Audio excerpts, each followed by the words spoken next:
C.U.E. The podcast you have been waiting for. 6 friends, 6 opinions, infinite laughs, all unfiltered. This is that fire podcast, believe you me. It's the almighty intellect, C.U.E. 6 ballers on the court like a 3-on-3. And my whole team is MVP. We getting buckets, catching oops, step backs, jellies and threes. Real talk, no cap, better cop out free. Put respect on the name when you talk about we. But when you see us, you know what it's gonna be.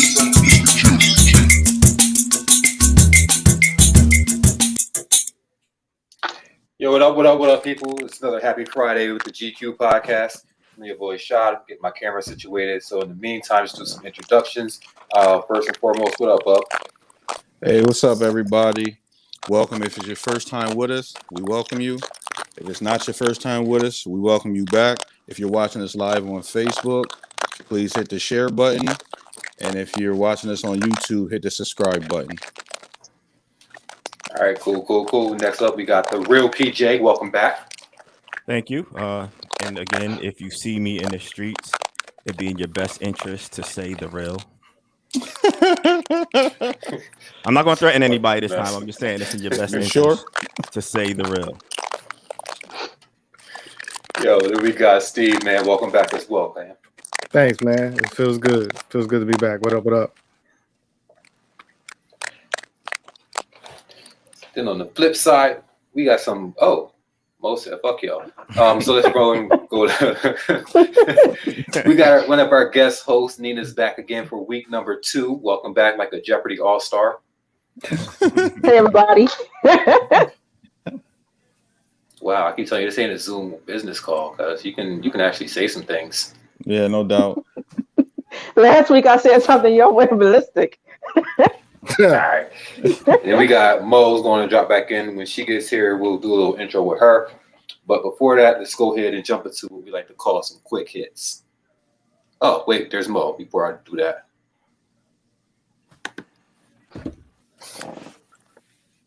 What up, Mo? Welcome back. All right, I'm having tech issues already, and we just started. That's trash. Apple products. But you see, the crazy part is you didn't have tech issues for the whole half hour we was getting set up, and then the moment we get ready to go on air, you jump off. I feel like maybe I should log in like right before we start. Maybe not. Maybe we should stop using Apple products for the show.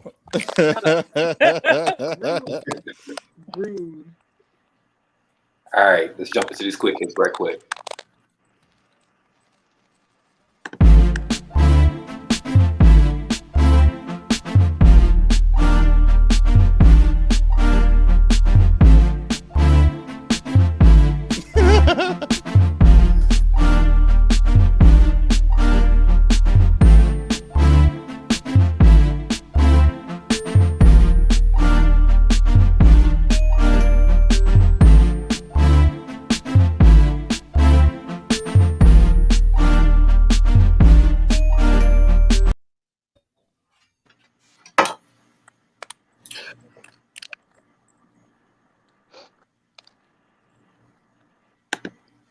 All right, so the first quick hit, let's just rock with this T-Pain thing after watching that versus T-Pain out of the message to people from last week. Stop! Just do something else! Just, god damn it!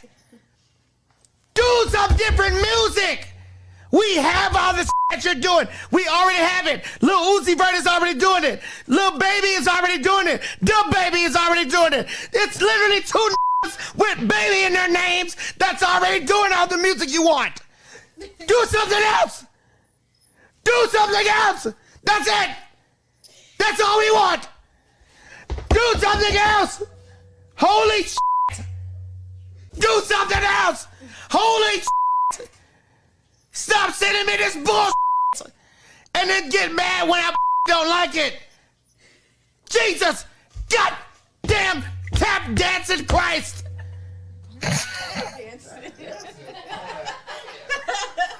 Do something else!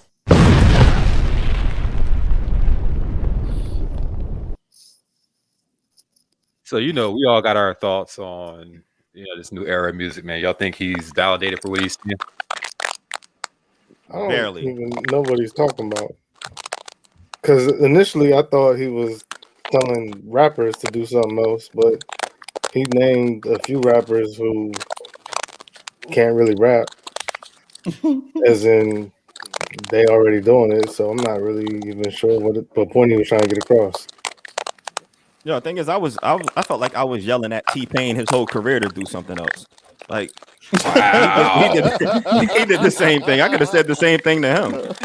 But I think what the problem He is, actually sing though. Like he what? I think he can sing. I think he was just more doing what was cool at the time, where the kind of Yeah, he is talented. I will give him that. He definitely does have talent outside of auto tune. But I think what the problem is that it's not so much that everybody's doing the same music. It's the amount of people that are doing music. Period. It's a completely different generation now where everybody can instantly have music out. You can stream your music. You can be a nobody and have music on a streaming platform. And everybody doesn't need to have music. So people are just kind of doing the same thing that everybody else is doing. Mm-hmm. What is that snack crackle pop? Everybody sounds like somebody. It's Mo. It's me. Yeah. Okay, I'm leaving and coming back. All right. But my thing with T-Pain is that I just don't want to sound old, but I believe, because like part of me thinks like I'm gonna sound like an old person, like when they used to say, "Man, your music sounds the same, all that hibbity hobbity hobbity hibbity." But I do think that, but it's not for me necessarily. Like some of the music isn't necessarily aimed at me. Like my music wasn't aimed for my dad, so it wasn't as relatable. But I do think that there's like we took a pride in sounding different.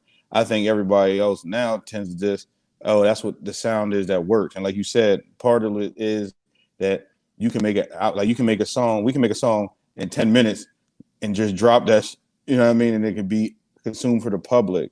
So I think like legitimately, like there's both ways you can look at it. Like he had some legitimacy with it, but he's also him. Like people got tired when he brought auto tune back. So I mean, he got the option to like listen to what he want to listen to or review the records that he's listening to. It doesn't necessarily mean he got to put it out there. Well, I mean, you're going to get a lot of trash if you're producing music. People are going to throw stuff your way all the time. So he's reviewing a lot of trash anyway. So I don't know why he's so upset about it. I don't understand that. Half the shit that's going to come across his table is going to be BS. Yeah, the people that sound alike aren't going to get deals. They're not going to go anywhere. You sound like somebody else, nobody's going to listen to it. You know what I mean? But those are just the people that are trying to get. So they gotta sound like somebody else. You know what I mean? Yeah.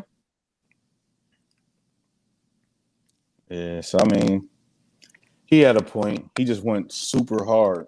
I think it was just funny though that he was yelling. That's crazy. Without auto tune, but that's what's funny. Like he was. And I think part of it was part that he put it out there because like remember he admitted that like Usher hurt his feelings and they stopped being friends over the fact that Usher told him like, "Yo, your auto tune messed up music," and he probably felt some kind of way. So then when he did that, so he probably went on a tangent and ran because not only was he using it, but then I ain't go front. Like other people did start using it again, and it just started sounding corny, and it made it sound whack. Like R. Kelly had songs, all kinds of people had songs where they just using auto tune. It just sounds stupid. At one point, Oh my god, yeah, like that. That's what I'm saying. Like people that didn't even need it used it just because it was the sound. So I'm saying you can't really get mad at the dude for putting it out, but in the same breath, you did just have a whole crying session about how Usher hurt your feelings. So. Whack music's whack, but I think right now everybody sound the same anyway, so it's no difference. That's just your old ears, though. I was gonna say, I'm getting my DJ Cassidy together. Yeah.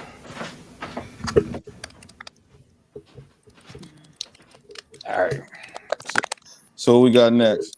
My bad. I had to get situated over here.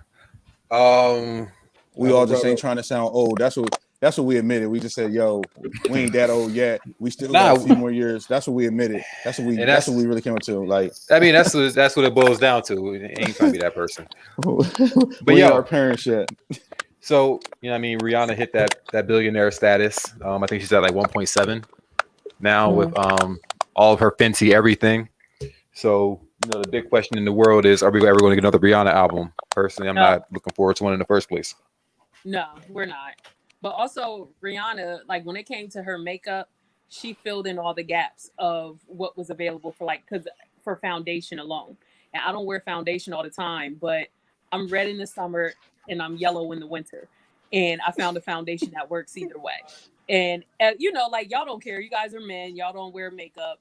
Y'all don't care. But as a woman, I ain't never turned red or yellow though, so I don't know what that feels like. Bubba, listen, Bubba tell you I turn colors, but she really filled in a gap, and you saw all the makeup brands almost immediately like, oh, we have 12 more shades for Black people, and they're still ashy looking. Like Rihanna has a quality product, and I don't know who she had in there or how she did it or whatever else, but she found a quality product. So like, if that's where she hits her billion from, I mean, she ain't got to make another record for me. So you tell me all it took was for these makeup companies to recognize that Black people come in a whole bunch of different shades and they could have made a bunch of money. Yeah, and they didn't do it. And they didn't do it. Maybelline could have been was already making money. They was already making money. I think they knew. So they didn't need more. No, they didn't want to cater to us.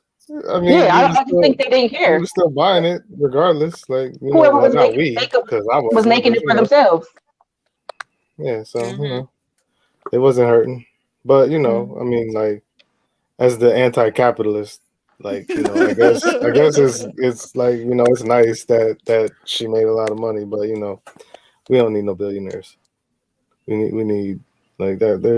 There's nothing. Every time there's a new billionaire, like that's just more shit that just is fucked. That's just shit that went wrong. You can't make $1 billion ethically, so there's no way to accumulate that amount of capital in an ethical manner. Like congratulations for doing the system the way the system works, but I'm not gonna be like like I posted the joint earlier. Like I'm not gonna be like fuck Bezos, go Rihanna, because like that's why I never celebrated Ye hitting the bill. I like Ye, but I never celebrated that either because it's like that's not really so what's the cap, great thing. What's the cap that we should have? Should there be a cap on how much money you can have? No. That's what I'm saying. The system is broke. I can't even say it's broken. It's not even flawed. It's working the way it's designed to work. But I mean, it's based off of like you can't what's the word? You can't reach the pinnacle of capitalism without reaching the pinnacle of exploitation. So like what I mean, it's nice that she did it. How do you think she got to it though? Because like we know Bezos for like he ain't really we know he ain't paying his people right, and he's like trying to bust up any union attempts and things like that. So how do you think Rihanna would have gotten there? I don't know. Like you said, like Rihanna filled in the gaps. Like what I mean, like what she did for the system she's working in is dope. Like what I mean. So I'm not taking no shots at her, but at the same time, it's just there's no way that shit is being done. Like somebody is hurting from it. Like to gain that much, somebody's hurting. So it is what it is. But I'm not mad at Rihanna. Like she can call me today and I will answer. But, yeah, we know that. So I think we all will answer. There's a monkey somewhere with green lipstick on. It's happening. Green lipstick ain't gonna hurt a monkey. That's it. It ain't gonna hurt them. They had to make sure. The first batch of green lipstick. You gotta check. Yeah, how many animals die from wearing makeup? I don't know. You would never know. That's just an odd question in itself. You would never know. You know what I'm saying? Like what kind of? I'm not even worried. I'm not even worried about the animals. Putting in makeup that's that toxic that it just killed an animal. I'm not even worried about the animals. But that's the thing. They had a whole animal movement.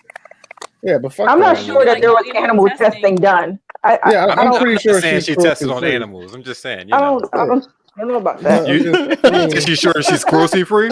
I'm pretty her makeup line is cruelty free. I'm pretty sure. Like I'm pretty sure that's part of the appeal to it.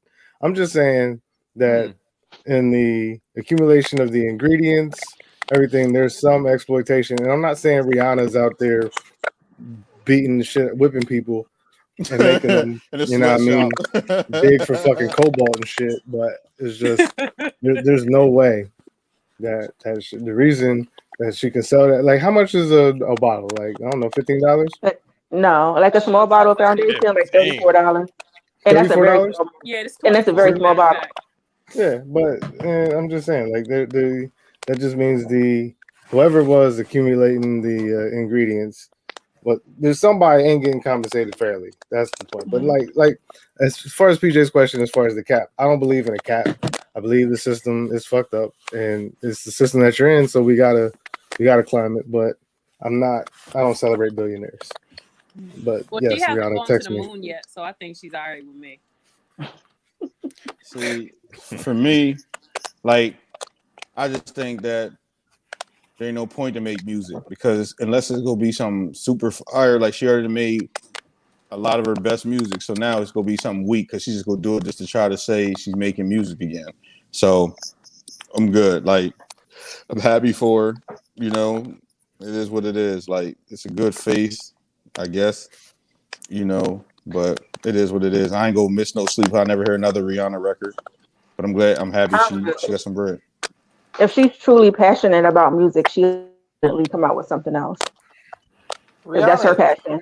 I don't think music's her passion. She can't sing. No.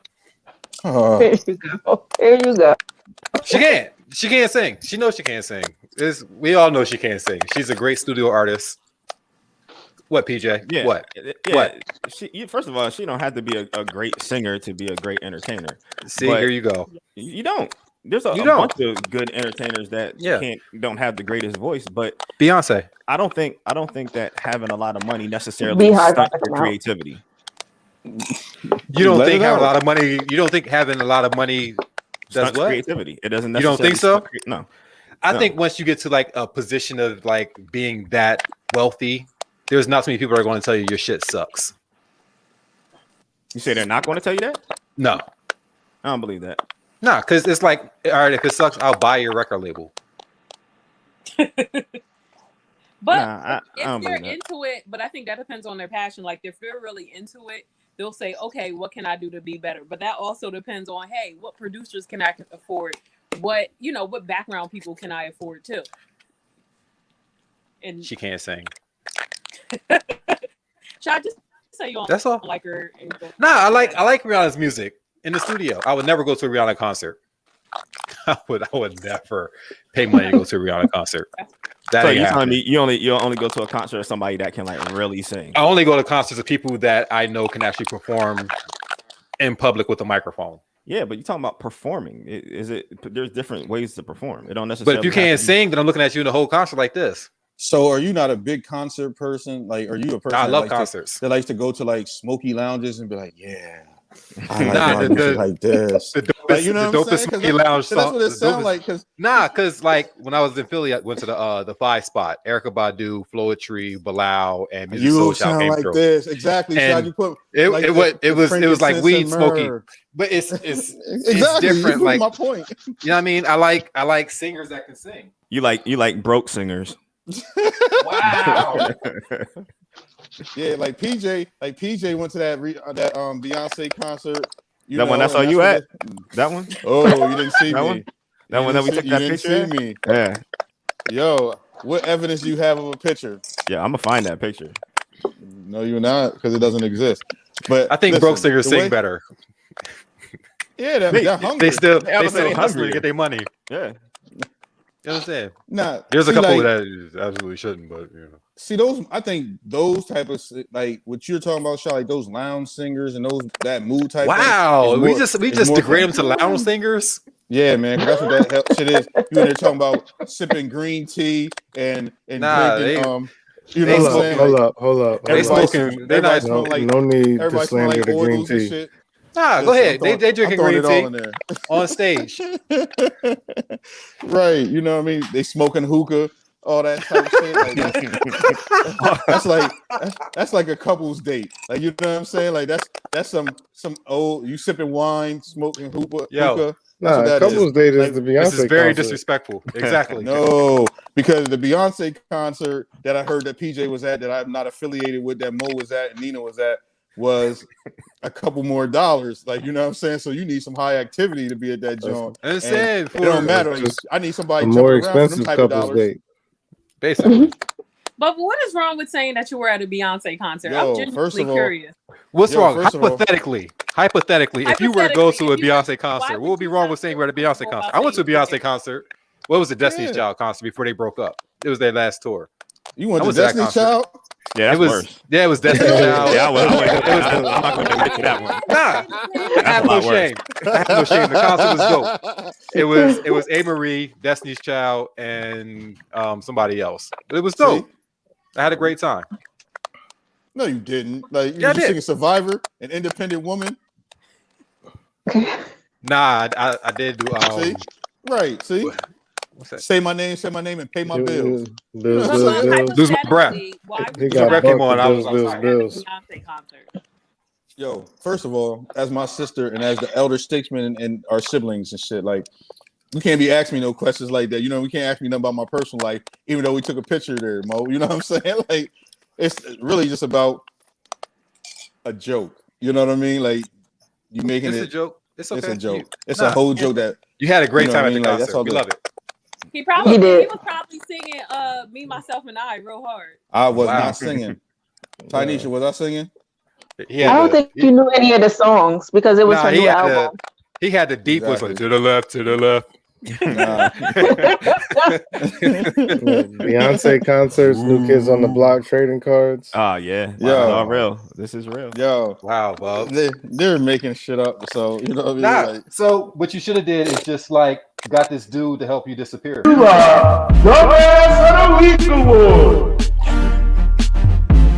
Do you believe that this lady, I can make her disappear? You can clap if you want.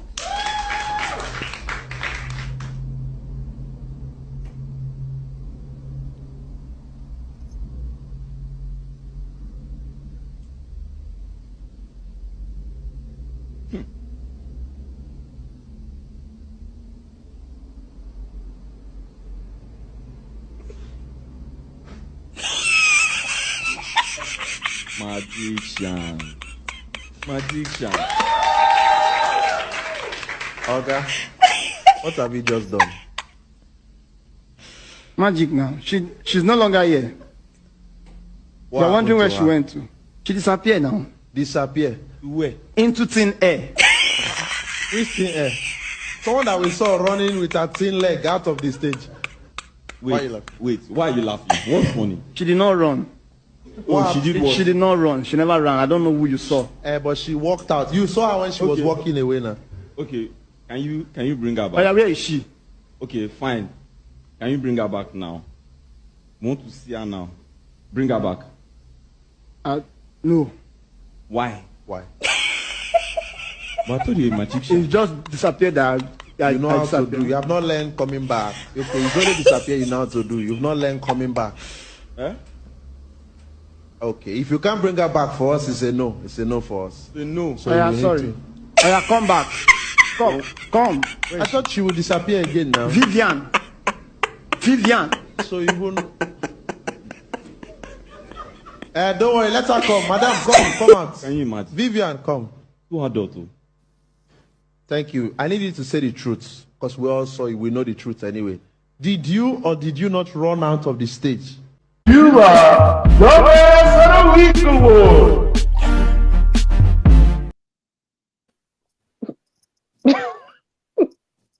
Yeah, I don't care. Like, that was part of the act. Like, he wasn't a magician. He was a comedian. I'm convinced. Like, there's no way that he was really trying to put that off as a magic trick. Like, 'cause I refuse to believe that. Yo, It's like Snakes on the Plane. Like, Snakes on the Plane, if you watch it as a comedy, it's funny as fuck. There's no way that was an action movie. Like, it was like, you know what I mean? There's no way. Yeah, the thing is, I'm not even mad at him though. Even if he was serious, I'm not mad at him. It was her participating in it. Like, she's the one who was wrong. It like So, What's wrong? What? Nah, he said, so, yo, what you gonna do? I'm gonna pull up the sheet. You get up and Right. run. she's dead wrong for that. She's like, they are never going to believe that.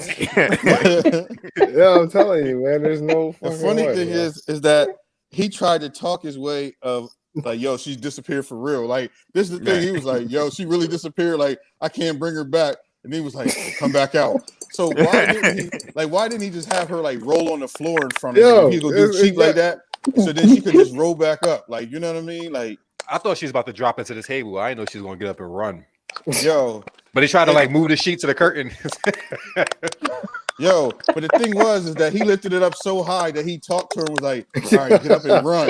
You know what I'm saying? So it was like, hey, what? Run. Like, on the count of 3, run. 1, 2, 3. And okay, she took off and like there's no tables or nothing else around. They said, where did she go? She disappeared into thin air. into thin air. And I think that's what makes it funny too, the accents. I wonder what your rehearsal was like. They rehearsed being seen while she's running. No, they didn't rehearse that shit. He was like, yo, you don't even have to rehearse that. I'm gonna pull the sheet up, and when I tell you to run, you run. That's why I figured someone to get off the table. So what you do? Like, we at the mall and you saw me. You was like, "Yo, let's go on this show real quick." And we go. All right, we just gonna go here real quick. I'm just lift the sheet up and you run. Exactly. You know, he said, "Hey, you. It's what are you doing tonight? What are you doing tonight? What are you doing tonight? I have a magic show. I need you to participate." No, what are you doing right now? Because I go to get the sheets. It was like at Target in the parking lot. I get the sheets, and you're going to run away. I'm gonna say you disappeared into thin air, and then But afterwards, I buy. Afterwards, you I buy could you even dinner. see through, like you could see through the sheet. You could see her sitting up. It was crazy. No. So with his audition, her running off the stage. What was the rest of it? What was the rest of the show going to be? I mean, his audition was literally like 30 seconds long. It was one trick. You did not see her through the sheet. That was a ghost. No, that's actually like if you watch the whole video, he does a whole bunch of like it's funny because what Steve said might be kind of true. Like if you watch the entire video, it's like some comedy shit because he does like trash magician things. Like he's like, "Oh, I'm gonna shoot this arrow," and like it don't go nowhere. Like it's a whole bunch of like comedic type stuff, and it's just very dry humor. And that's the actual end of the show. But that just was so ridiculous that you can't help but to be like, "Come on, man! So it had to be better than musician. that." Yeah, he's a failed comedian. That's what it was. Right. Like, my culture, we do not do magic. We do not do that. The ancestors do not like the magic. He said, "So where did she go? She disappeared." They said, "I cannot bring her back."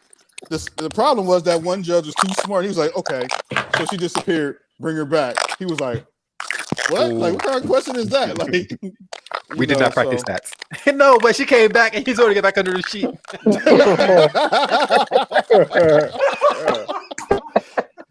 Yo, and they hit him with it, but the judges hit her with like, "Nah, you caught. Like, just stop." And she was gonna do it. So I guess PJ, you right. Yeah, it was all her fault, man. It was her fault. Like, you know Yep. She should have never agreed to that. You did not run fast enough. We got caught because of you. I agree. Like, that's funny. Yo, that's horrible. And she tried to do the bent over run too, like we wasn't gonna see her. She could have just slid straight up. He didn't even have to bend over, just stand straight up and walk out. Yeah. Yo, she did. Yo, I don't know what y'all talking about. She Here's disappeared from my screen and then reappeared. So. She had a black outfit on thing that matched the thing, but like it wasn't gonna be in regular scenery. Like there wasn't regular background, so you just see this black bird running across, and it was like, yeah, you're right. Like, wow, I think the trick worked. That's horrible. All right, I try to hold off and wait for Vaughn to get here, but I can't do it. So Tuesday, for once, New York got a win. I think it's probably one of you in the zone, ain't you? Like, for once, they got a win. Because last time was on here, somebody said New York took an L. I think Steve said that with the whole chick that the vampire getting bit thing. Was that Bugs. you? That was Bugs to say New York took an L. Oh, you said they didn't take an L. Yeah, my bad. I stand corrected. It's all good. But they took a win this week.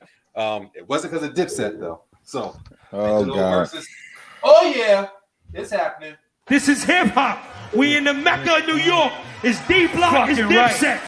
But Jadakiss?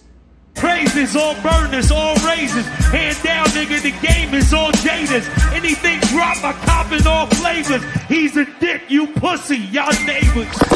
Price went up. For this, you know this is a nuclear missile. Fuck you talking about? You ain't got no bigger New York record than this, nigga. I'll show you after this. Welcome to New York City. Welcome to Dipset City. Killer Cam, Young Hov is definitely in the building. Brooklyn. Harlem World. Welcome to Dipset City. It's a war going on outside. No man is safe. It don't get the fuck out of here, nigga. New York, the real New York. I'm outside. I don't live in Miami. I don't live in Colorado. Come to my block and see me, my niggas. All of y'all know I'll be down there. This is Kiss. I'm outside. Always deep out. I like this. I got 100 guns on the clip, nigga. I'm from New York. What? Yeah, Friday D block and shit, nigga. Fuck what you know. You got him, Kiss. Price went up. Okay. Y'all can't fuck with us. No way. Today's a new day. Got the booty. I'm in a suitcase. Going down the hall. Tell him. That song was crazy. We gonna make it. It's 25 to 2. Come on, Dipset. Come on, Dipset. If you got the LOXs, fuck that. My head is bent, you dig? No lie, You know this. hey, Showbiz. get the fuck out of here. Benjamin, let's go. Benjamin, Sit down, little nigga. Go sit down, little nigga. Sit your ass up, Jimmy. it's all about the Benjamins, baby. It's all about the Benjamins, baby.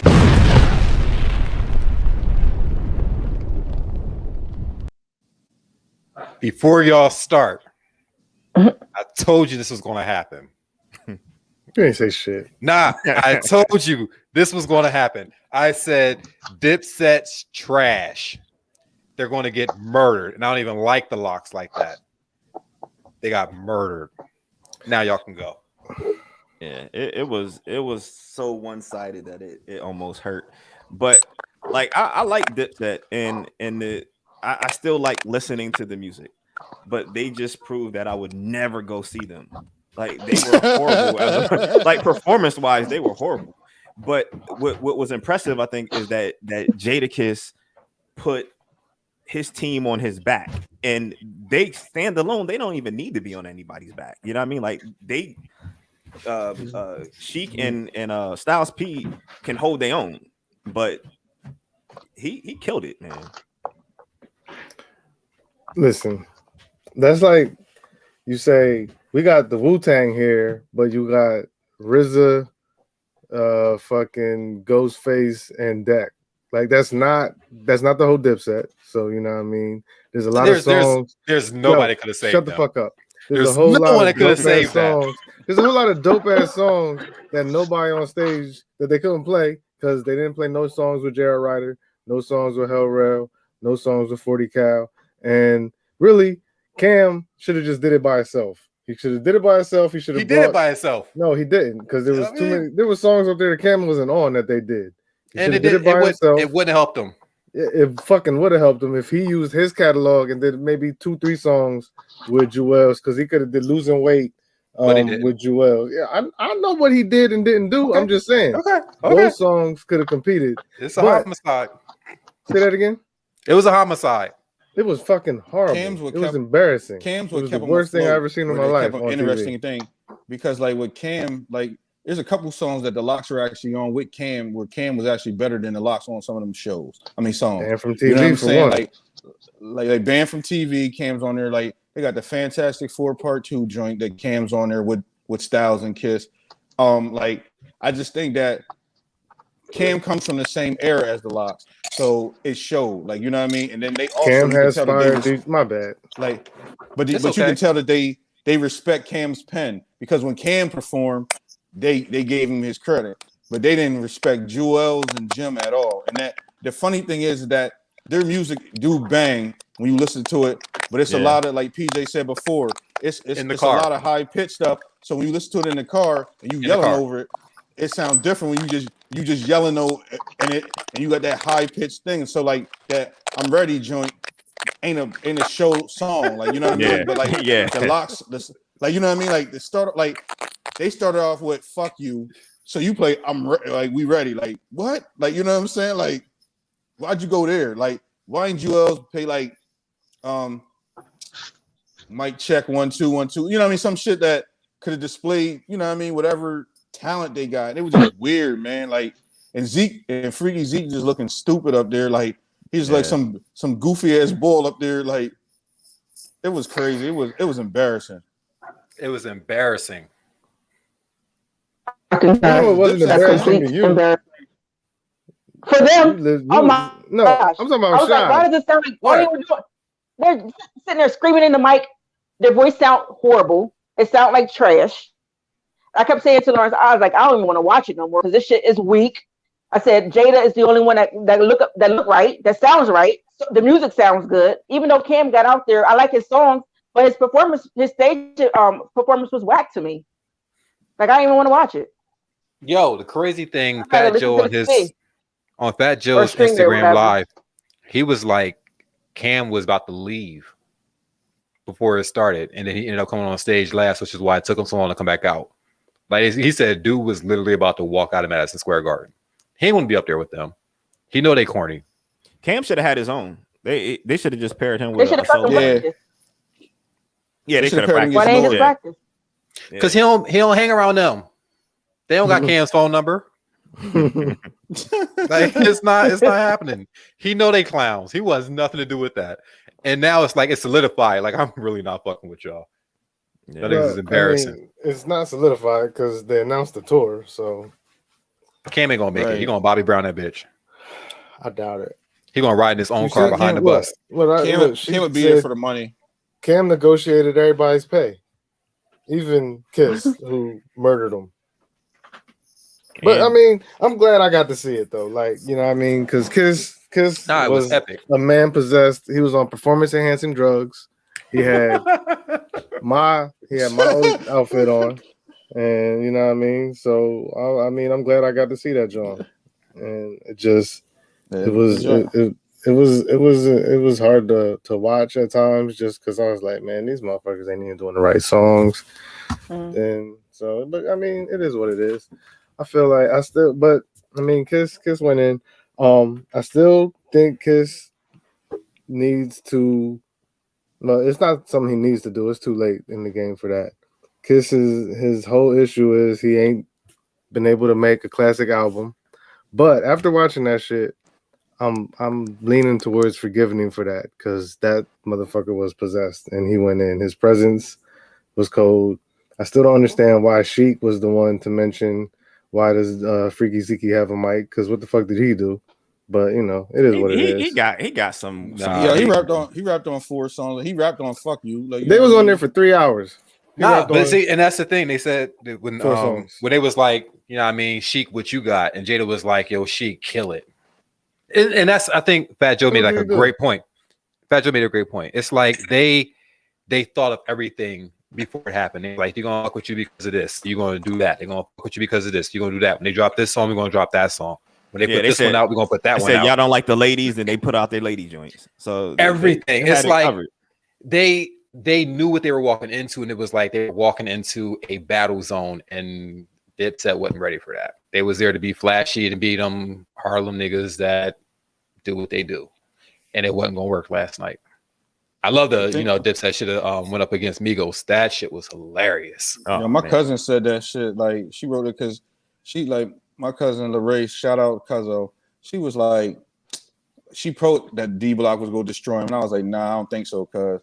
And then, of course, just like any cousin does, she wrote on my thing. First of all, as a woman writing on my thing, being mad tough, and she wrote, yeah, cuz they should have went up against the Migos. I was like, yeah, you right. She said they should have went against Day 26. I was like, come on, man. Like, you know what I'm saying? Like, come on, man. Like, don't be disrespecting them like that. So I felt bad for him, man, because like you said, Cam just looked like, yo, I see why I stopped fucking with these dudes. He had that face on. And then, like, when his buses wasn't working, this nigga talking about shooting people. I was like, oh, you really everything. Like, that's how I knew he was real mad. Like, oh, yeah, he was big mad. Yeah, he was big mad. But I mean, who's it was a dope moment though. Whose hairline would y'all rather have, Cam or Jadakiss? Neither. I'm going bald. Neither. Well, technically, right? All Cam got to do is drop back to a regular season instead of trying to rock that George Jefferson. Like, Yeah. you know what I mean? Like The thing is, like, it's I gone. mean, Kiss, It's gone. as fucked up as his hairline is, he still has He four still got sharp hair, corners. right? Yeah. Yeah, it's just his shit comes like the right here, but he Right. still got four sharp corners. I wouldn't mind that. Yeah. Yo, first of all, I just have to widen it out though. Yeah. Yo, but to be that young, be bald headed all this year, just get older and decide that you want a Caesar is hilarious Yeah, too. at that Within point, you're itself. like, fuck it, I don't care no more. Like, what I got to prove? I'm Kiss. I told y'all I was top 5 dead or alive, and y'all believed it. Sort of like Drake told y'all he was a dope rapper, and y'all believed it. Who believed it? Record, who believed that? Besides books, the public.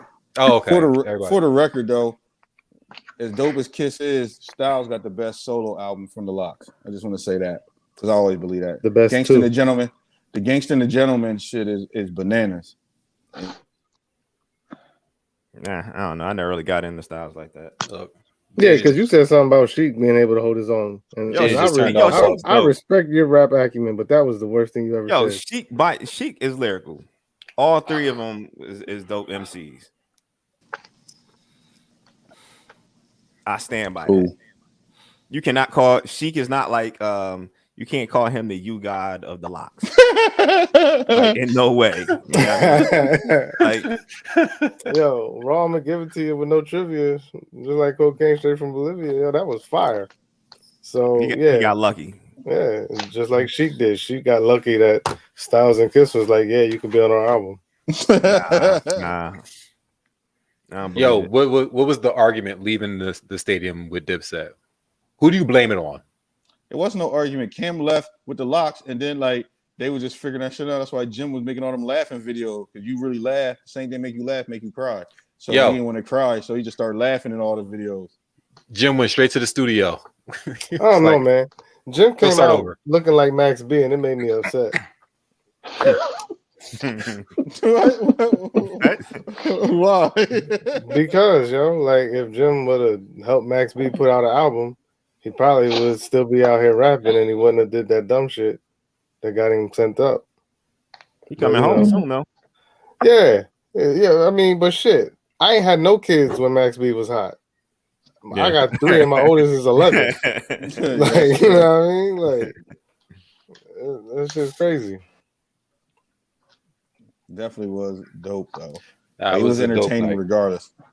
I mean, so personally, like I enjoyed the pregame, like the DJ to start it off was killing it, and then the other bull got on and started playing like all this other shit. I turned it off until they started because I can't stomach it. Yeah, because like that goes back to the whole thing I was saying about hip hop. Like the Lox had a real DJ. Yeah, Dips had button pusher bull. Like they really embodied hip hop. Yo, they DJ held it the fuck down. Like the Lox DJ held it down. Yeah, like he knew it what was he just doing. that shit was bananas. But you could tell like who what I mean had a rehearsal run and knew what the fuck they was doing. They had a conference call meeting. It was like, so this is how we're gonna do this. I mean, they definitely raised the bar. But but Cam has been telling us for 20 plus years, I just do this because I'm nice. So like you can't expect him to go out there and embody the elements of hip hop the way Kiss was doing. And you know what I mean? And like I said the other day in the group, we all know Jimmy ain't never been a cipher in his life. Like, you know what I mean? And Joel's, I don't know, Joel's had potential, but drugs. So, you know what I mean? It should have been better, but I just felt bad because I ain't never been that wrong about the outcome of something. And I said it with my chest too. Man, but you a hater though, so it don't really matter. Yeah, because Cam's pride was hurt because he told him, he said, yo, I came out right after y'all because he knew, because that's the thing, he knew he's nice. That's why he told him that on the stage. He was like, nah, I came out right after y'all. Because when he did that joint with him, Beans, and Bleak, and Sheik was like, that's my shit. Like, yeah, because Cam had some fucking fire, but Cam should have did a lot more SDE too. Like, but they would, like you said, they were just trying to be cool. And like you said, like, too cool always gets you played. Like, so. Yeah. That's good. Keep computers. Computers Putin, yo. Listen, Yo, like, here's everybody my whole talks about thing. that John. That's stuck in everybody's head. This is the thing. Thing. Everybody says all that shit. Like, come on, man. His whole thing about drinking sake on the Suzuki and Osaka Bay, people think that's gibberish. So you might as well say computers Putin if people just don't understand the real shit. Like, you know what I mean? So keep the computers Putin. Y'all get shot at, come here, do the shooting. Like that song is still dope as fuck, yo. Oh, it is. It's just computers Putin is easy to say. It's trash. You know what I mean? But at the same time, my favorite rapper Ghost said Scooby Snack Jurassic Plastic Gap Booby Trap. Booby trap. Exactly. You know what I mean? I don't even know what that means. He don't need it. But it's dope. You know what I mean? Oh, yes. That's why you can't I'm just talk make some about shit it, rhyme but, real quick. Nah, Ghost just be rambling. That's what them shits when he was on that dust. He used to be just making shit up and shit.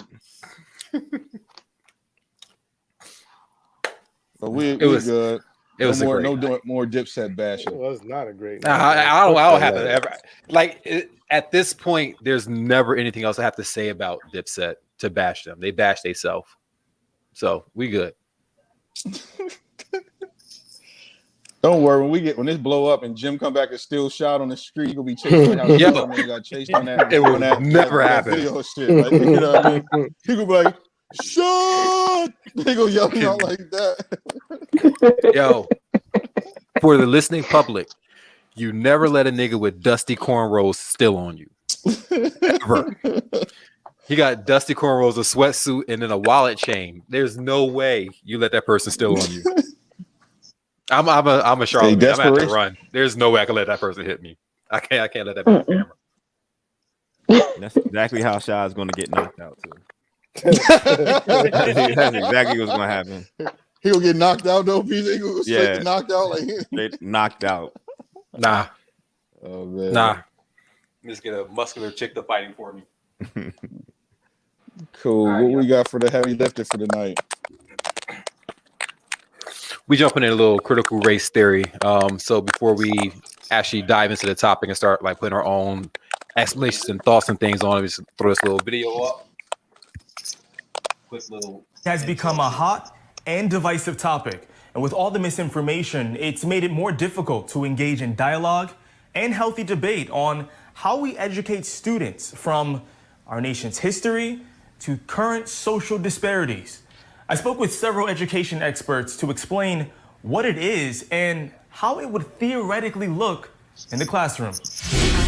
I think there's a good deal of misunderstandings of critical race theory and how it's applied. So what is critical race theory?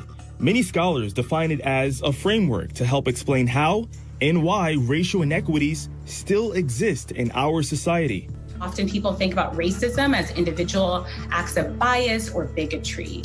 But really, CRT helps us understand the ways that racism is a system. Proponents of critical race theory argue that that system has lasting effects and impacts the lives of people of color today. We don't want to just tell certain aspects of history. We want to be able to tell all aspects of history so that our children are coming out of the school systems, K through 12, with a deeper understanding of what society is, what it was, and how to move forward, how we can make it even better. Critical race theory was started back in the 1970s by legal scholars and activists as a way of examining laws and power structures through the lens of race. And acknowledge that there are different outcomes for different people, and that perhaps justice is not blind. Since then, it's made its way into different academic disciplines as one of the many lenses used to critically analyze society. Critical race theory is not taught as an actual subject in K through 12 classrooms. However, proponents would like to see it used as one of the ways to teach history and civics. We want our teachers, we want our school leaders to be able to look at phenomena through different lenses. One of the concerns is that looking at history through the lens of critical race theory would have a detrimental effect on white children and portrays white people as inherently racist. Teaching kids to hate their country and to hate each other is not worth 1 red cent. That's not the purpose of critical race theory. It's really the opposite, to help us to be more inclusive, to help us to be more empathic, to help us to analyze, to be able to look at phenomena with a critical eye. Another concern is that it will divide students based on race. If anything, it actually brings them closer together. It actually allows them to communicate with one another. Proponents of critical race theory argue that how we currently teach American history lacks depth and doesn't exactly teach all of our history. Opponents argue that it could create racial divide between students in the classroom.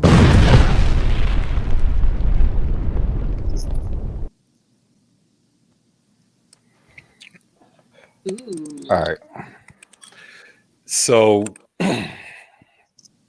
all that said, who wants to go first? I'll jump in.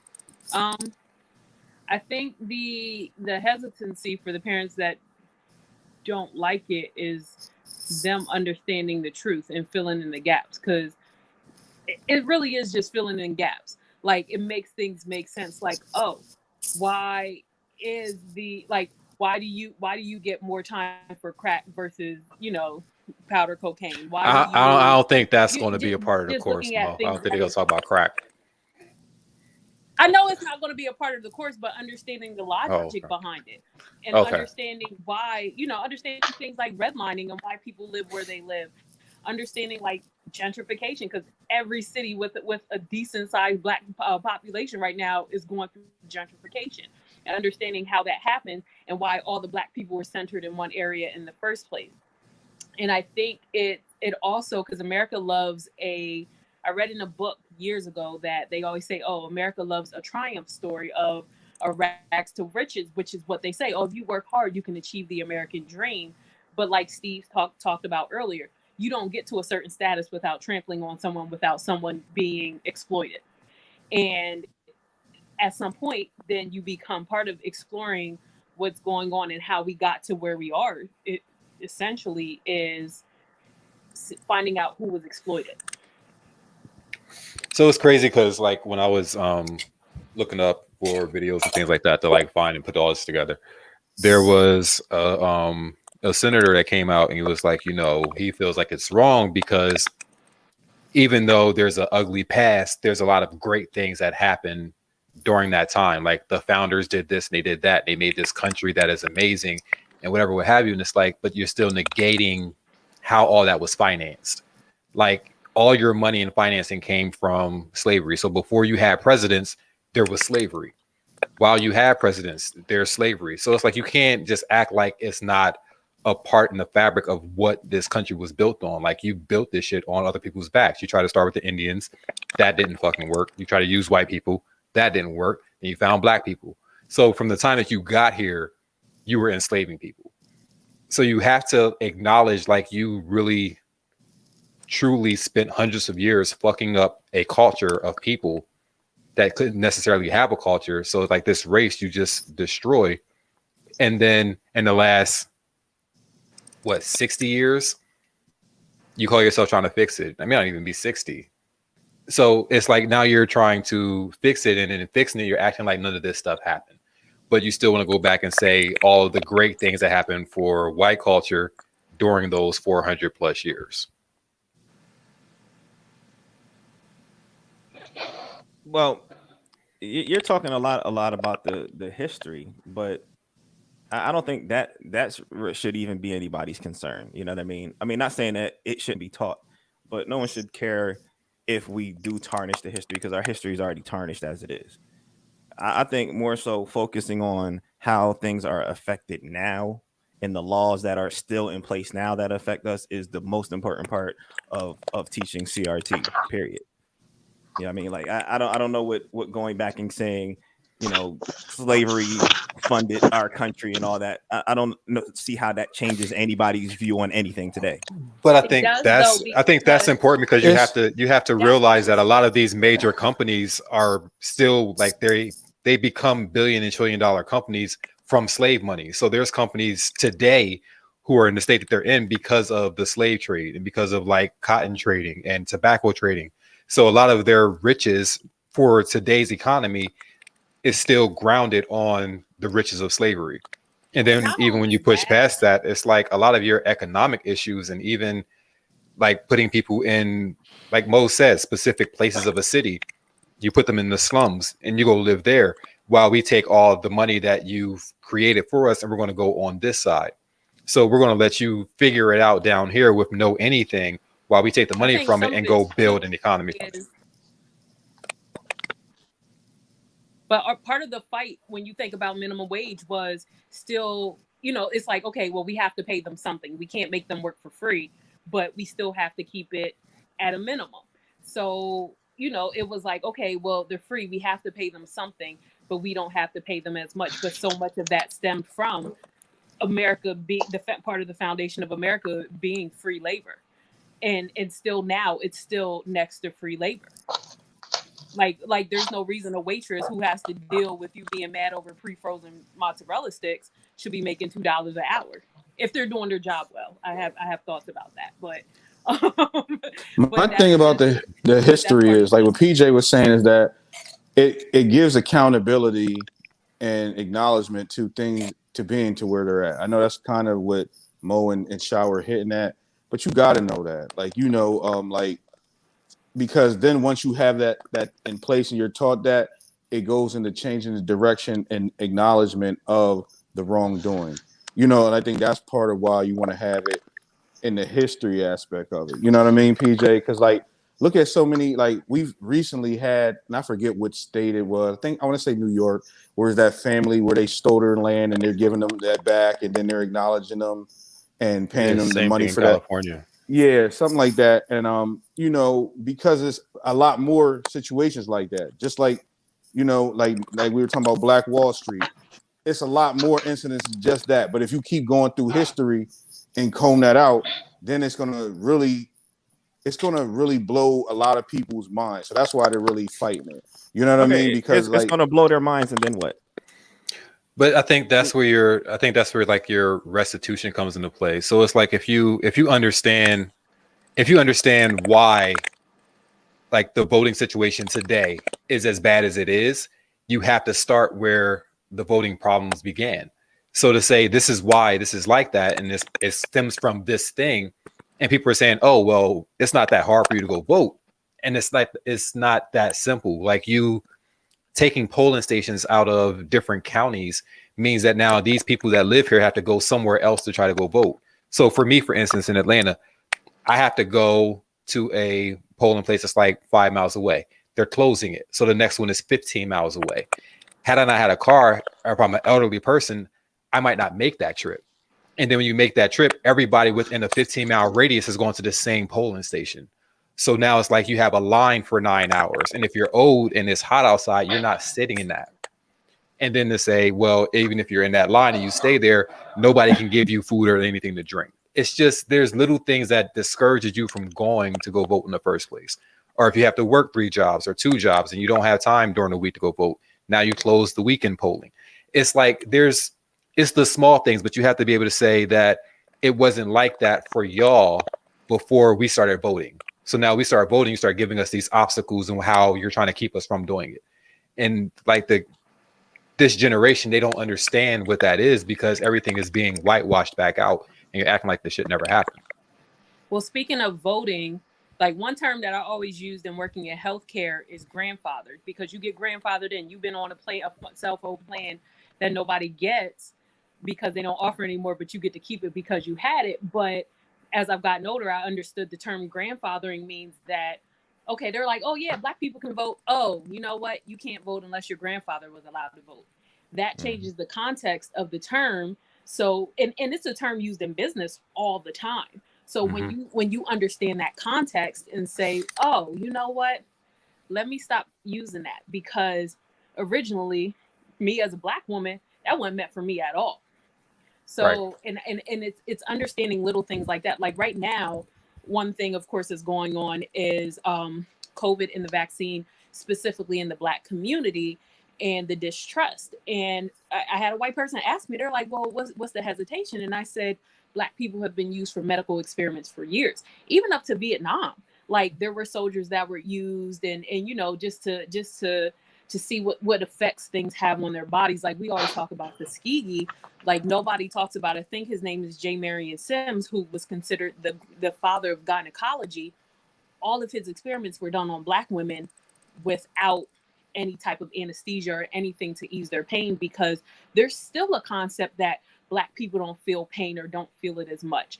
And so when you're filling in those gaps historically, not just, oh, well, not just because somebody's grandfather told them, then you understand today in present time, whether if you're in med school, you understand why this Black person, if you as a white person walk into an office with a Black person and they're a little taken aback, or you're telling them something that maybe they're not familiar with or they don't understand, but it's because historically their people have been experimented on or things have been done to them without their consent. Right. Or even you go to like policing and you say, well, Black people should respect police. And then it's like, well, you have to understand where that relationship starts at. So back then, all your police officers were Klan members. So there's always been a fear of police officers because there's always been that association. Like if they don't like something that you did or they disagree with something that you did, they may let you go, but they're going to come back and get you at night. So it's just there's that understanding, and then it's okay, how do you rectify it? So to rectify something, you have to understand where the start point's at. I mean, you said, PJ, that like our history is already tarnished. So if it's already tarnished, you might as well bring as many valid points and fill in a lot of the blanks.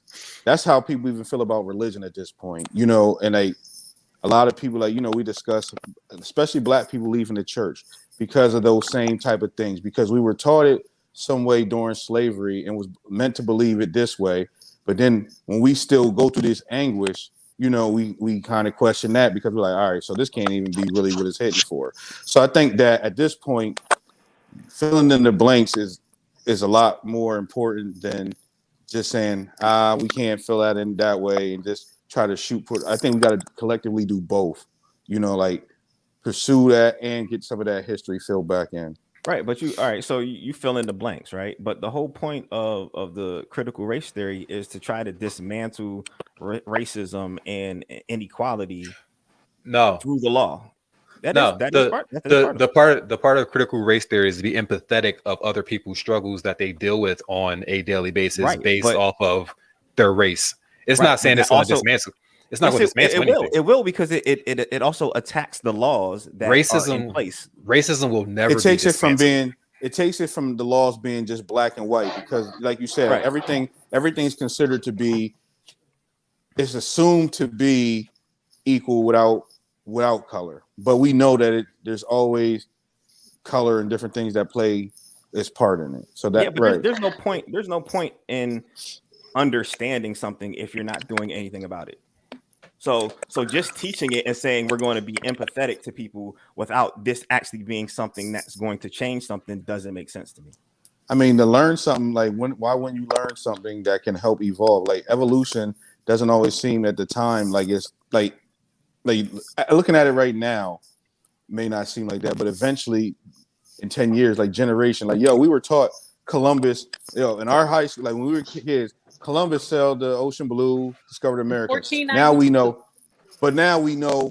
that not to be true, and that he brought disease and all that different type of stuff. That's only 30 fucking years removed. You know what I'm saying? Because people took the time to try to debunk that, and they got the Native Americans pushed the narrative, and a lot of people pushed those narratives to say, that he didn't do that, and that's what we were taught that. So now we don't even have a holiday. He's not celebrated. You know what I'm saying? Except for in certain periods. So why wouldn't you want to push something that's on a grand scheme of something that we know really affects us?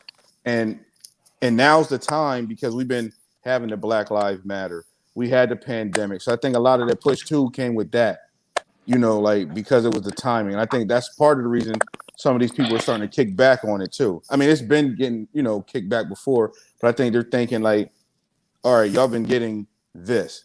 Now you got Juneteenth. You know what I mean? We're acknowledging y'all in some sense. So just take this much, and I think that's part of it too. We got to really be mindful that we just don't settle for small victories. I think Because it some takes a of long time. Goes into how it affects your family, like when you're looking at the trajectory of like 2 to 3 generations. Like I always think about the Tulsa race massacre because you had a group of wealthy families and you literally cut off bloodlines. Like you cut off families of wealthy people. So thinking about the year that it happened, Hilton hotels were around. So you're also looking at, okay, there were black-owned hotels that were around. So you also could have had someone who had the wealth of a black woman who had the wealth of a Hilton, but their stuff was taken from them. So when you're talking about long term, and when you're talking about, especially when you get into money, and then not only were those things taken from those people and their bloodlines cut off, the people that were alive, you know, they couldn't rebuild. It was like they didn't exist. And so, it's not even that it can't rebuild and it doesn't exist. They treat it like it never happened. Yes. So it's like there's no conversation to be had about this. This never happened. That's like people that live in Georgia right now are just finding out about this damn lake. And then it's like, oh, there's a city underneath of that. And nobody knows that. All we know is that you don't go to the fucking lake because everybody gets in the lake drowns. You don't know why, but now you come to find out there's a city underneath of that. And not only that city, you have all these other cities where you do the same thing. And it's like, even like the one of like running chemical pipelines through neighborhoods that are considered, like deprived areas, or they're primed to do this, are tearing down schools and tearing down churches so you can put a parking lot up because you want to bring more businesses into a city. It's like a lot of that stuff is like structured in racism. They'll never go to like in Harrisburg, like to Camp Hill and be like, oh, we're going to put this trash plant over there. It'll never fucking happen. They were trying to put a Chick-fil-A in Camp Hill and they had a bitch fit. I'm saying it's just the stuff that happens in black communities is rooted back in we can do it there because we can do it there. Nina, what's your thoughts on it? Like, hold up. Like Nina, you ain't said nothing. What you think about it? Go ahead, Bud. I'm sorry. So no, I just want to critical race theory, it examines the racial gaps and disparities within our judicial system. And when I'm looking at it and I was reading it and reviewing it, I was thinking about how current laws, some of the current laws now that are still discriminatory, especially towards people of color. I know, Shah, you just touched briefly on like the voter registration rights, but also like police brutality laws. I know that recently when Breonna Taylor was murdered, not passed away, was murdered, there were like peaceful protestings in the street. The governor of Florida, he had the audacity to even present a bill into legislation. It was called House Bill 1, that we're going to basically allow police to arrest individuals that were peaceful protesting and file felony charges against them, which infringes on their First Amendment rights. It also is it criminalized them. Like, so if you get a record for protesting, I mean, at that point, you're facing possibly losing your job, the inability to gain employment, depending on where you live. You could possibly lose your housing. And if you think about it, the reason why I'm saying that this is one of them that infringed on our rights is because who was out there protesting? What was the majority? What did they look like? And the individuals that are responsible for making and presenting laws and bills into law, or presenting bills to the legislation to actually vote upon it to become a law, what do they look like? What is the majority of them? Of course, we do have a representation within the House, but we have little say. But what do they look like? What background do they come from? What schools do they send their children to? Where do they live? And those are the individuals that are making the laws for us. They're only going to make laws that's going to benefit themselves, not people of color. And that's how it's been from very early on. That's what America's built on. Right. That's it. And it goes back to people saying like there's no laws in place to help out with like black people's issues as far as like being assaulted, racism, like calling it like black terrorism, things like that. There's nothing there. And many people are saying there probably never will be.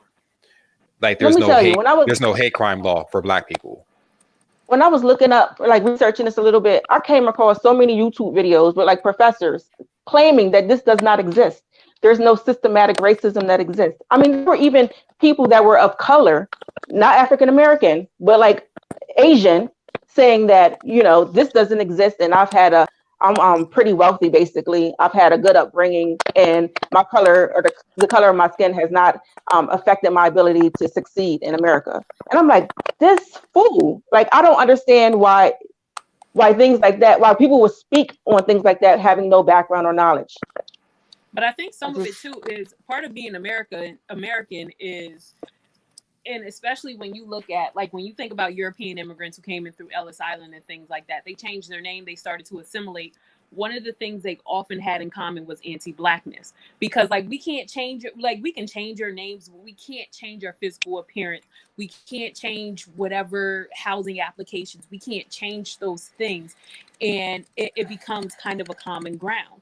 And one thing that they also don't talk about with immigrants is, and I can't remember, I want to say it was 50s or 60s, there was a prioritization of educated immigrants coming in. So like, I think we probably all met one or two where you meet someone from, you know, from like an India, like from like India or something, where they have a college degree. Now they get here and the US doesn't recognize it. Yes, they have a master's in applied physics or something and they don't recognize it, but there's a prioritization of certain people even within the immigration system. And so there's still a sense of, well, I'm better than this person, and not understanding, again, systemically what has gone on for, you know, for Black people in this country. And I think some of that would go into critical race theory also, and how immigrants are prioritized, how the US, because if you think about how we were taught about Native Americans, especially in elementary school, they had the first Thanksgiving, them and the Pilgrims shared, and then you maybe were taught about the Trail of Tears, and next But thing you not know, really. barely, and all the Native Americans are on reservations all of a sudden. Nobody talks about like the hundreds of treaties that the US went back on, because there were literally hundreds. And I can't remember which president it was. I want to say it was the early to mid 1800s, where his goal was to wipe out a whole buffalo population, because that was the economy of certain Native American tribes. Yeah, they wanted to take their land, and they did. Right. Look They at took their land. That's their land. Just gonna take it from them. But I Look at think the Native American normal schools that they're finding mass graves. Like there was one in Carlisle, right down the road, and that's where Jim Thorpe was from. And if you're familiar with Jim Thorpe, oh my God, Jim Thorpe, one of the greatest athletes ever. He was a Native, and I didn't know that man was a Native American until I was an adult, when I was like, oh, he was taken from his homeland and from his people and made to be normalized, so that, you know, at a school that was abusive, because the United States, the white people, for whatever reason, said they're savages. But I think it even, like, in more of like today's atmosphere. So you say Muslim, and people automatically associate and say terrorist. Osama bin Laden, yep. So it's like now you've turned it on another group of people. So now the brown people have an issue as well. So it's like, y'all can't come here. Y'all can't immigrate here. These other people can immigrate. Y'all can't immigrate. If you're from Haiti, don't even think about it. Like, it's not a chance in hell. Don't even try to come through here the regular way. So it's like, it's still happening. It's just a matter of like, no one wants to take accountability for what's actually being done. So their whole thing was saying like, well, I don't want my kids to hate themselves because of the past, or I don't want my kids to grow up hating America because of this class that's being taught.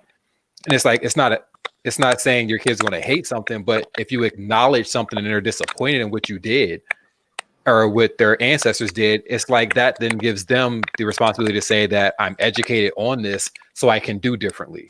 Because right now it's like, oh, I didn't know. We were ignorant to that. I've never been told these things. I never knew that happened. So now it's like, okay, since you never knew, let's tell you. And if we tell you, you can't say you don't know anymore. Yeah, it's important because history repeats itself. So if you don't know, it's definitely going to repeat. This is going to look a little bit different. Hey, Steve. And that's Hold on. Let's get Steve. Let's get Steve in here because he ain't said nothing. You know, he always has a great point on some Hello, things. Steve, the philosopher. No, I mean, to be completely honest with you, like I've always looked at the whole critical race theory as just the right's new boogeyman. Like, is they found out like, oh, these people are having these discussions in like graduate level classes and shit, and they're just like, well, our base is dumb as fuck, so we can tell them they're trying to teach this to your kindergartner, and they're gonna buy that shit. Like, I don't really, I mean, things may have changed, but like, I don't really think that they're trying to move these critical race theory discussions into the curriculum at public schools. Like, they have places banning it from public school to get like brownie points, but it's not something that was even truly on the actual agenda to be taught in fucking K through 12. Like, it's not. It's theory. It's theoretical discussions on how do we get from A to B. How do we explain these things from K to 12, and like how do we explain them to our how do we bring them into our education system so that people are aware of it? But like, it's mostly like graduate level shit, and they're like, yay, we banned this from being taught to your third grader because we don't want your third grader to hate their country, when it was never going to be on the agenda. But it's to be completely honest, the video that we played beforehand summed up almost everything that I had to say. And like, I got to roll, so you know what I mean, I gotta handle some shit. But yeah, I mean, it's something like I wanted to read more into it, but I've been working like Django lately, so the homie Dill sent me the John. I'll send it to any of y'all if y'all want to read up on it. I you know what I mean, it's just a discussion. It's like it's sort of like a philosophy. It's not really philosophy because of what it entails, but it's incredible that they got this much traction by acting like it's something that they have to worry about radicalizing third graders, and it's just it bothers me. Well, and as a result, what was in Texas, they were like, we're not going to teach about we're not going to really teach about MLK, and we're not going to teach that the KKK was bad. And I'm like, yeah. I mean, but Texas is the same people that was trying to treat slavery like it was a worker immigration. So like, you know, it's they're fucked. It's like, but and they buy so many textbooks, they fucking dictate what the textbooks print. So that's why it's crazy. But I got a tip, y'all. Yo, it was real, man. Love y'all, man. All right, yep. But if you think about it, stuff like Birth of a Nation is seen as like an American classic movie, and it's literally the tale of how the KKK starts and that they're saving the white people from the black murderers and rapists and criminals. And I think that's like in the law or the Congress law library, and it's sitting there and it's still seen as like this great American classic film. And then you have things like the Confederate flag, which we got this. Like what it's like, how the war started. It's kind of evolved into like a racial thing when really it was not started as a racial thing at all. And I think that like it should absolutely be flown like publicly. Any other opinions as far as agreeing with him or disagreeing with him? Okay, Mr. Justice. You do have a right to fly it. I do not think it should be flown on public property, like in front of a state house. You can also fly it at protests. But he mentioned misconceptions. There are no misconceptions about that flag. The flag that we see today is not actually the Confederate flag. The Confederate flag is similar to that of the United States. It has a blue upper right-hand corner with 7 stars in a circle, 2 red stripes, and in the middle a white stripe. The flag we see today is an interpretation of a Confederate battle flag. And the interpretation went up in the 1960s, around the time the Civil Rights Movement started. And to the point where it's not racially motivated. Then how come it's a symbol for so many groups like the KKK and the National Socialist Movement, who, as you all probably know, have white supremacist and neo-Nazi ideologies? Also, I find it ironic that people claim to be patriots when they fly that flag. The Confederates stabbed the Union in the back. They shot first, they murdered 500,000 American soldiers, and they argued that it was because of states' rights. I ask, states' rights to do what? What were we considering getting rid of at the time? Not guns, we weren't trying to raise taxes, it was slavery. We were trying to stop the expansion of slavery to the West. The Southern aristocracy panicked and left the Union. They said, we are not Americans, we are from the South, so we're starting our own country. And then they proceeded to launch numerous terrorist attacks against the Union, shooting at Fort Sumter, murdering 200 people in Lawrence, Kansas.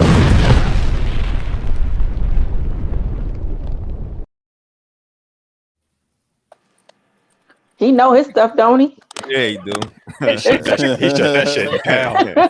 Yeah, he went in like, but that also shows how much that's available for us too to be able to research, because just like he could spit it verbatim. That's what we need to do, and we need to stay on that. Like, nah, he was on it. He's on it, but I think it's unfair to say. I think it can be unfair to say, because like he had the ability to do that we should too. If you don't have the same resources that he has, then it may not be possible. So I know, like when I was in high school, we have the internet now, so you can't use but that. That's if you have the internet, because you might be one of those families that don't have internet, which is why they had this whole thing about putting Wi-Fi in everybody's home as a part of their infrastructure bill. Because there's people who just they don't have Wi-Fi access, or like their parents may not be able to afford a cable bill, or your library at the computer, or your computer at the library in school might not work. Like when we was in school, we had 2 computers. I mean, that was a long time ago, but still. And now you go to like some of the suburban white schools, and all their kids are issued iPads at the beginning of the year, and it's like they take them home, they bring them back to school, they charge them up. It's like that's a part of their curriculum. Meanwhile, it's like you have a textbook from 2007 hoping that all your information is still accurate. So it's like if your resources aren't the same, it makes it a little more challenging. Now, should that be an excuse? Most kids got phones at this point, and like you said, they got access to the internet. And I get it, what you're saying. Everything is true, that what you're saying. But like we got to make sure too that we start filling ourselves up with a lot more of these types of things that are beneficial to us gaining and progressing. Also understanding strategies that they use against us, and that's what we need to do. Like, we have the resources. Shit, we just got our daughter. She's going to 4th grade, and they said that she has to have a laptop. You know what I'm saying? So if I can invest in shoes or clothes, I can definitely invest in technology to make sure that she's aware that where she's about to go to school is different than where I went to school, and how she's going to have to approach it is going to be different. And I try to make sure I teach her those lessons, knowing that, because in order for me to get to where I'm at, I had to go through some tumbles as well.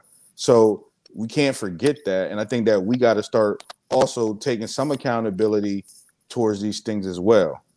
It can't just be, everything about expecting them. Like, we got to start building ourselves up to have the knowledge and be engulfed in, like you said, just concerning ourselves with these issues and making sure that we explain to the next generation and teach them and prepare them for these things. Right, but you're saying, like, for example, you're saying your daughter has to have a laptop for school, right? They're not necessarily, are they providing her with a laptop? Or no. You have to provide. Right. Yeah. So, but to what Shad was saying, there's schools that provide that for them. You know what I mean? And when you look at how they do school funding based on standardized testing that is already against, or we're already at a deficit when we're taking those standardized tests because they're not geared towards us anyway, we're never going to get up. You know what I mean? We're always still going to be behind based on that. So just because you're able, and it's great that you're able to afford a laptop for your child, but everybody can't do that. Yeah, you know what I mean? but So also, it needs to get to the point to where the schools are able to do that, but it's based on the school funding, and the funding is always going to be lacking based on the testing, which is geared against people that are taking the test. But also, you hear me? What is that? Oh. What's that? But yeah, but it also takes,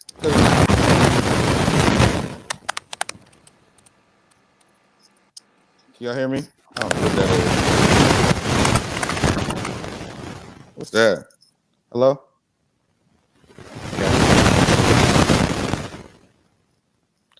Yeah. I don't know. It's not me, but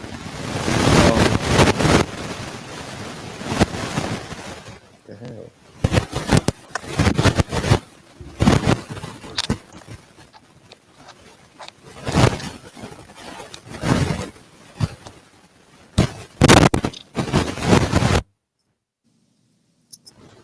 I mean, my thing is, I don't know. What is that? I don't know. Technical difficulties. I don't even know where it's coming from. Yeah, I don't have no clue. But my thing is, PJ, is that we still got to, even with the curfew. Yo, Bud, whatever you got to say must be about to hit real hard, man. They don't want you to say it, man. It's just a matter of like, yo, it's really about like I get it, PJ, like you saying, but that's why we were saying, like, as part of history, understanding these things, we have to be able to be accountable on our end in order to change those types of things. Like you're saying, everything is.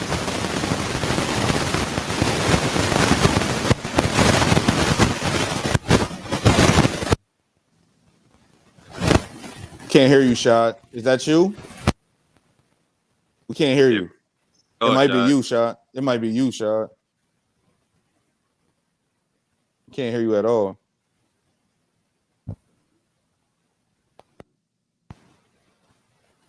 Nope. Nope.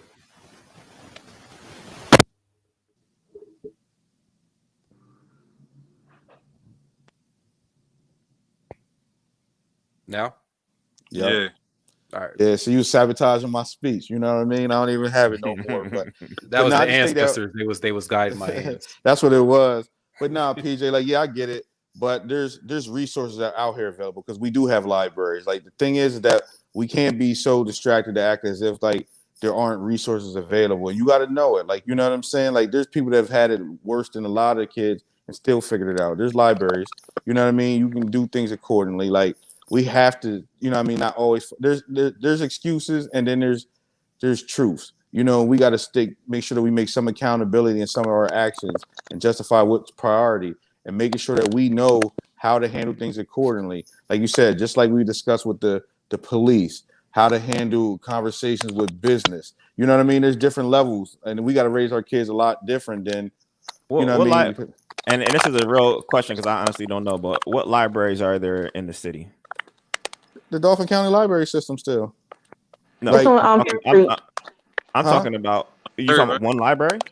No. Third and Seneca. There's one on 29. There's the Third and Seneca.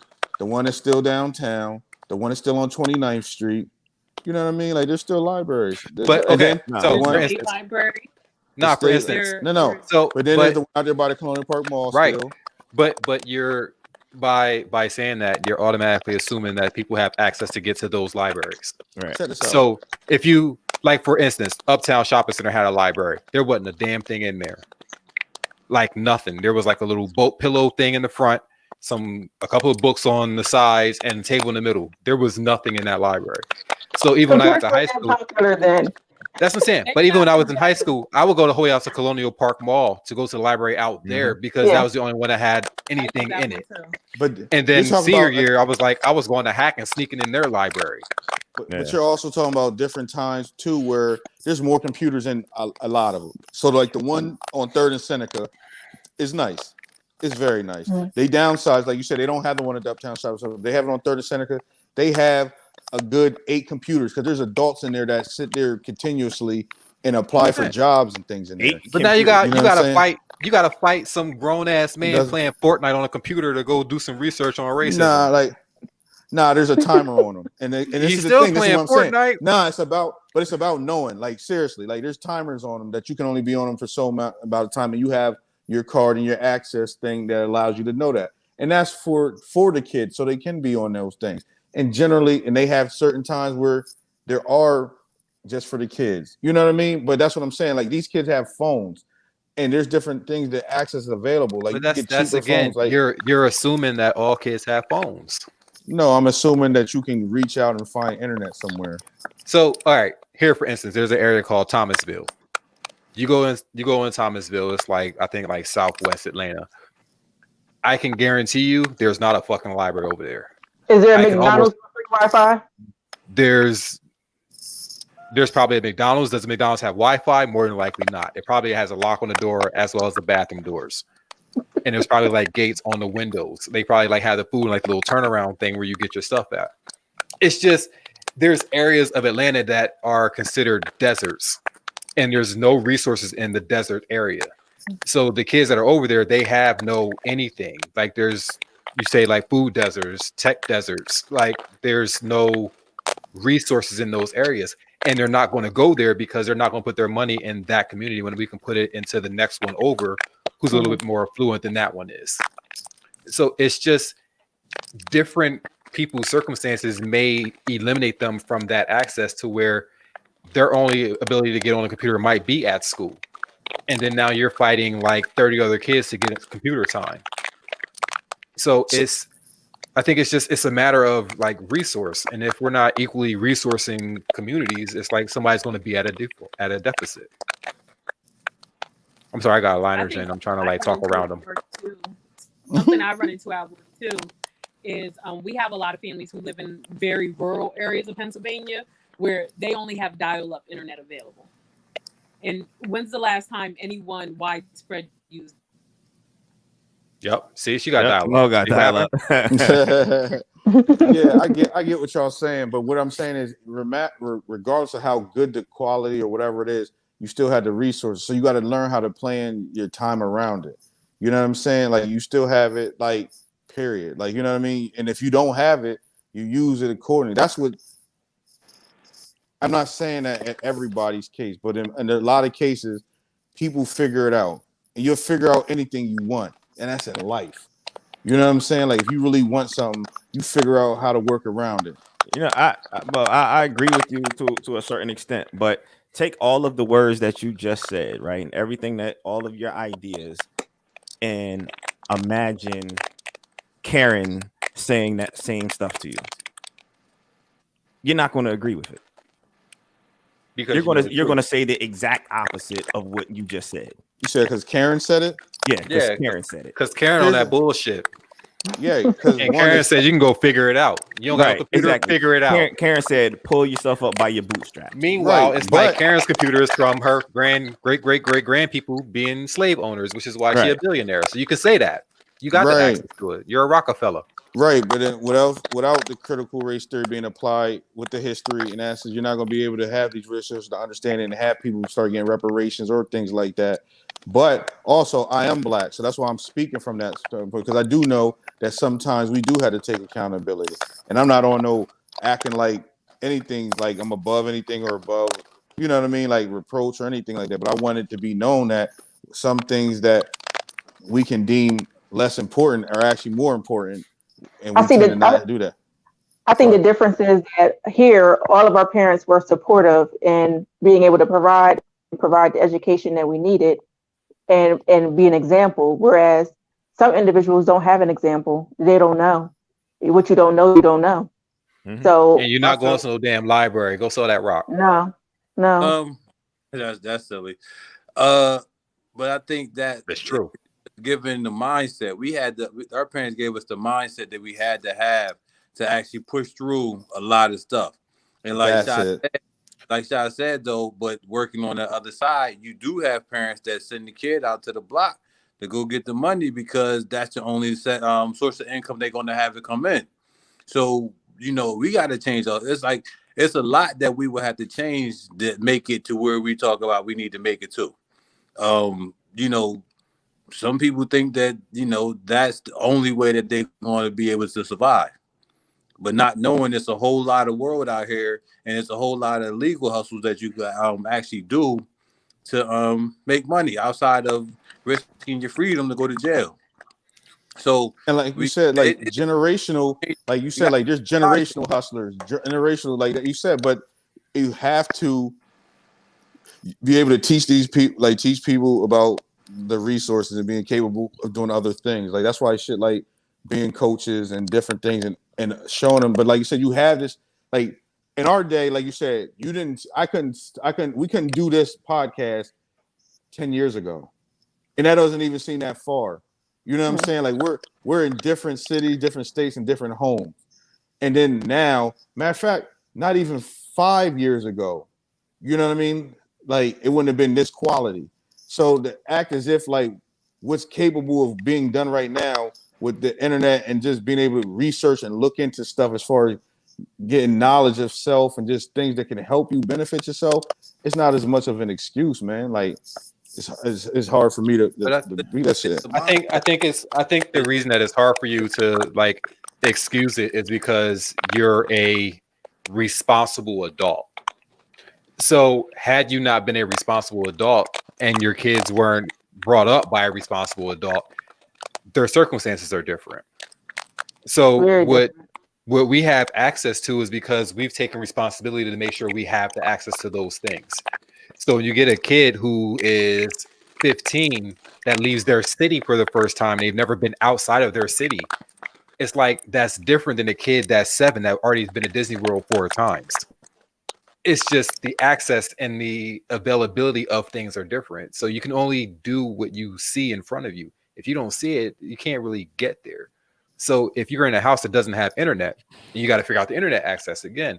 Or you have a parent who they may only have like a prepaid phone and you can't use their phone to do none of this other shit because that's their money on the phone. That's the only way they can contact you. Or your TV doesn't have cable. Like you go to school, you come home because it's not safe in your neighborhood. You don't got a library that you can just walk to. I don't want you walking there. You might get shot in crossfires. So it's like, it's just, there's different resource levels. So we're fortunate because we were able to be brought up in that area, but in the same breath, like in high school, I didn't go to another library until I was 10th, 11th grade. So by then, again, I'm already at a deficit because the only access to a library I had was Uptown Shopping Center and whatever was at school. I remember going to school junior year, there wasn't a book on the entire left-hand side of the wall. Like, she didn't have a card catalog, but she also didn't have a computer for me to go look up any kind of things in like the resources. I had to ask her. She had to try to figure it out based off of where she thought books were at. So it's different when you have that together and when you don't. When you go to like a Microsoft sponsored school and you got magic boards and projectors and all this other kind of shit in there, and then you go to the city school and you're still working on the chalkboard. You're below already. But how do we get there? Like PJ said, hearing like what I said from a Karen, the thing is that like we still have some responsibility in it. You know what I'm saying? Like I don't want to just pass it solely on the fact of like everything, like, because at this point a lot of us are aware of that shit, of what's going on, like, you know what I mean, and the circumstance and us behind the buck. Like Vaughn said, in some cases, like you said, you just got hard heads who just gonna, yo, this is what you go do, this is what we do, this is how we do it. You know, you gotta go down this path. And then, but in a lot of cases, we have a lot more opportunity, man, like to just, because knowledge is a key thing in being able to advance. You know what I mean? So with this technology, it's available, and these kids find technology, even if they be on their own friend's phone. Like, you know what I mean? One thing that I think that we have to start with is first just putting it in their head that this can be something that you could achieve. You know, like, okay, some kids may just you know, graduating high school is a big achievement within them. But then you have some kids like, no, you could go to college. Like, you can get a college degree. You know, so it's more so just letting them know what they can achieve first. Then just like helping. It's like, so some of them don't know. Like Sean said, like, you know, you got some kids that have not left Harrisburg ever. And then you got some that travel every other week. So, you know, you can't expect like you can't put everybody on the same platform. You have to meet that kid where that kid is at and bring them along. So it's going to take more hands on deck just to make it happen.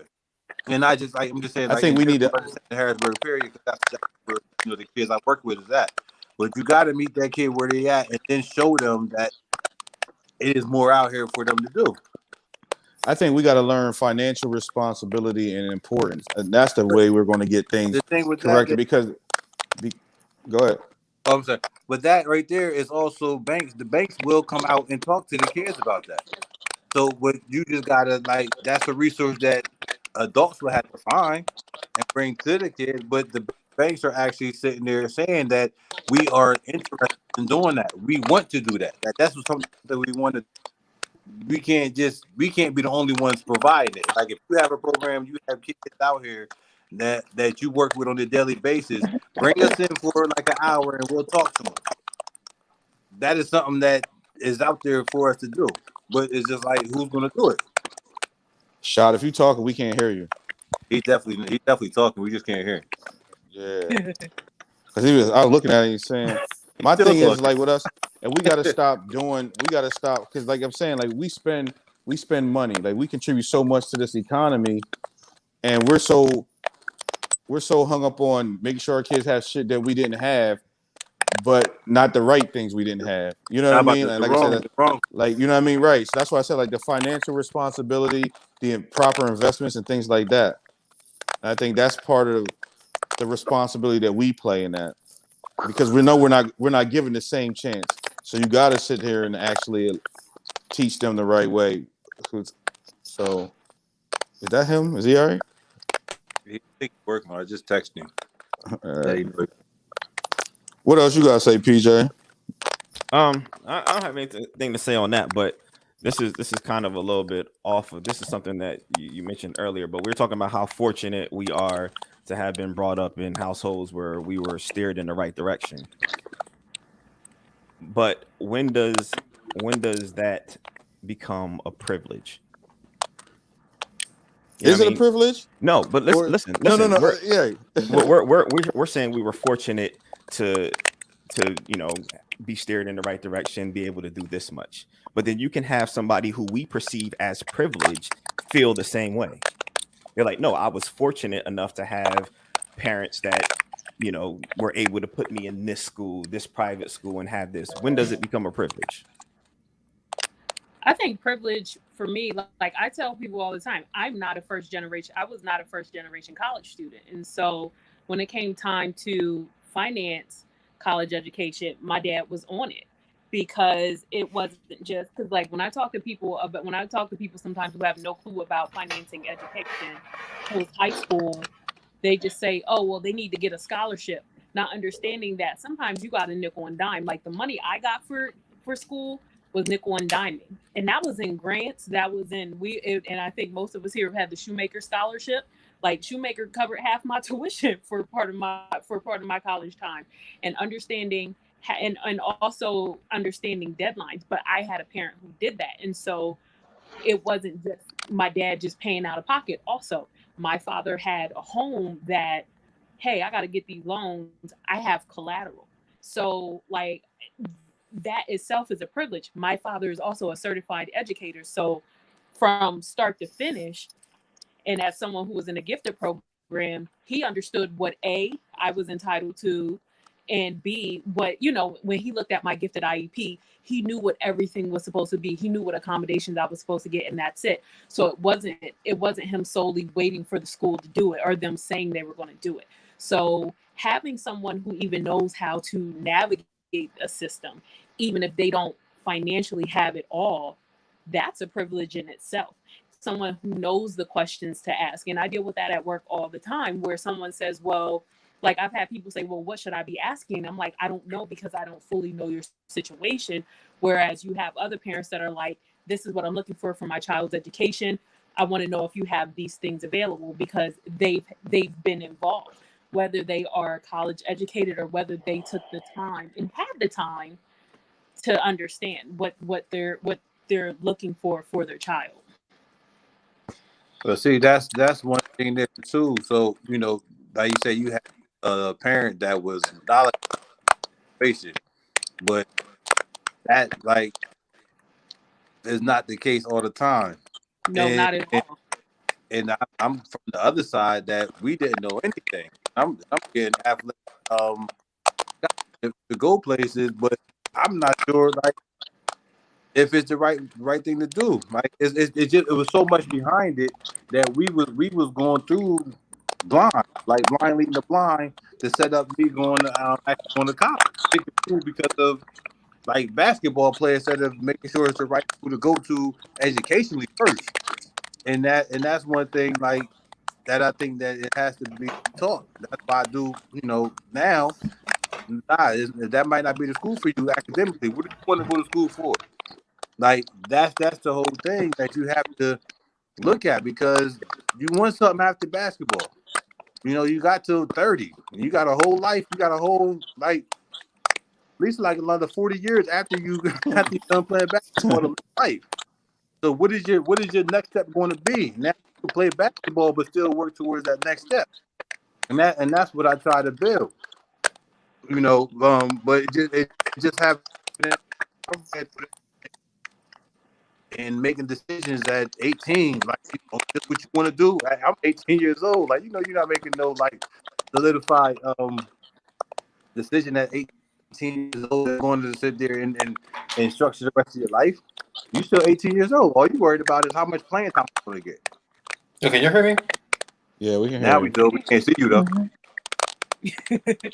Nina, what's your thoughts on that statement? Like PJ said about like privilege, but what is privilege? Like damn expensive ass equipment in this bitch, and I can't hear nothing or I see wouldn't nothing. call it that because I'm like we're doing the parents are supposed to do. We're taking care of what we're supposed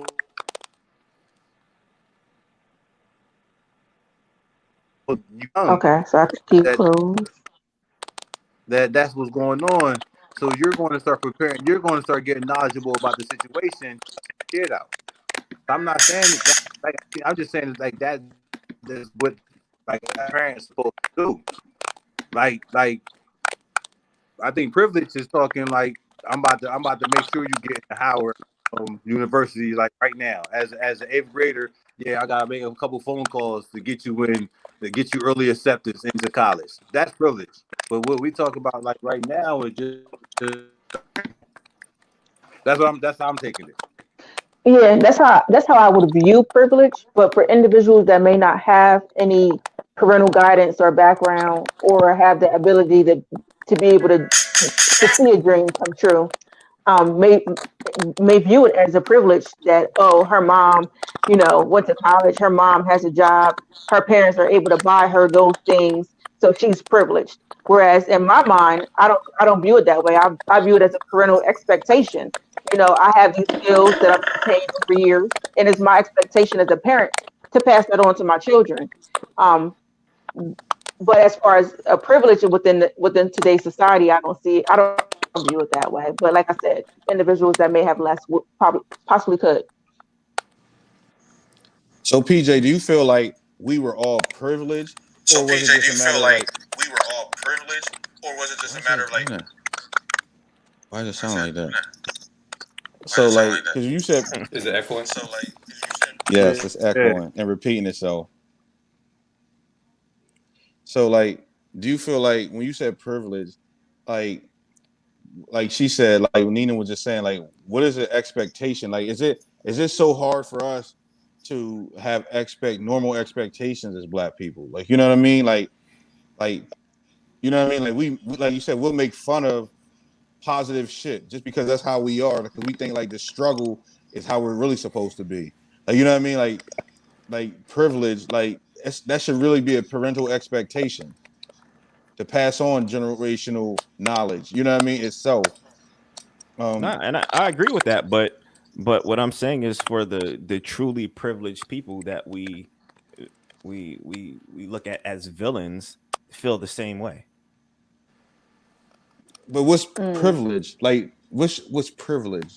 Give me a more detailed version of what you mean by privilege. You playing musical squares like we on Hollywood squares and shit. Like Because I had to reset everybody else so that I can hear what y'all are saying. So my bad. Y'all all right. We back.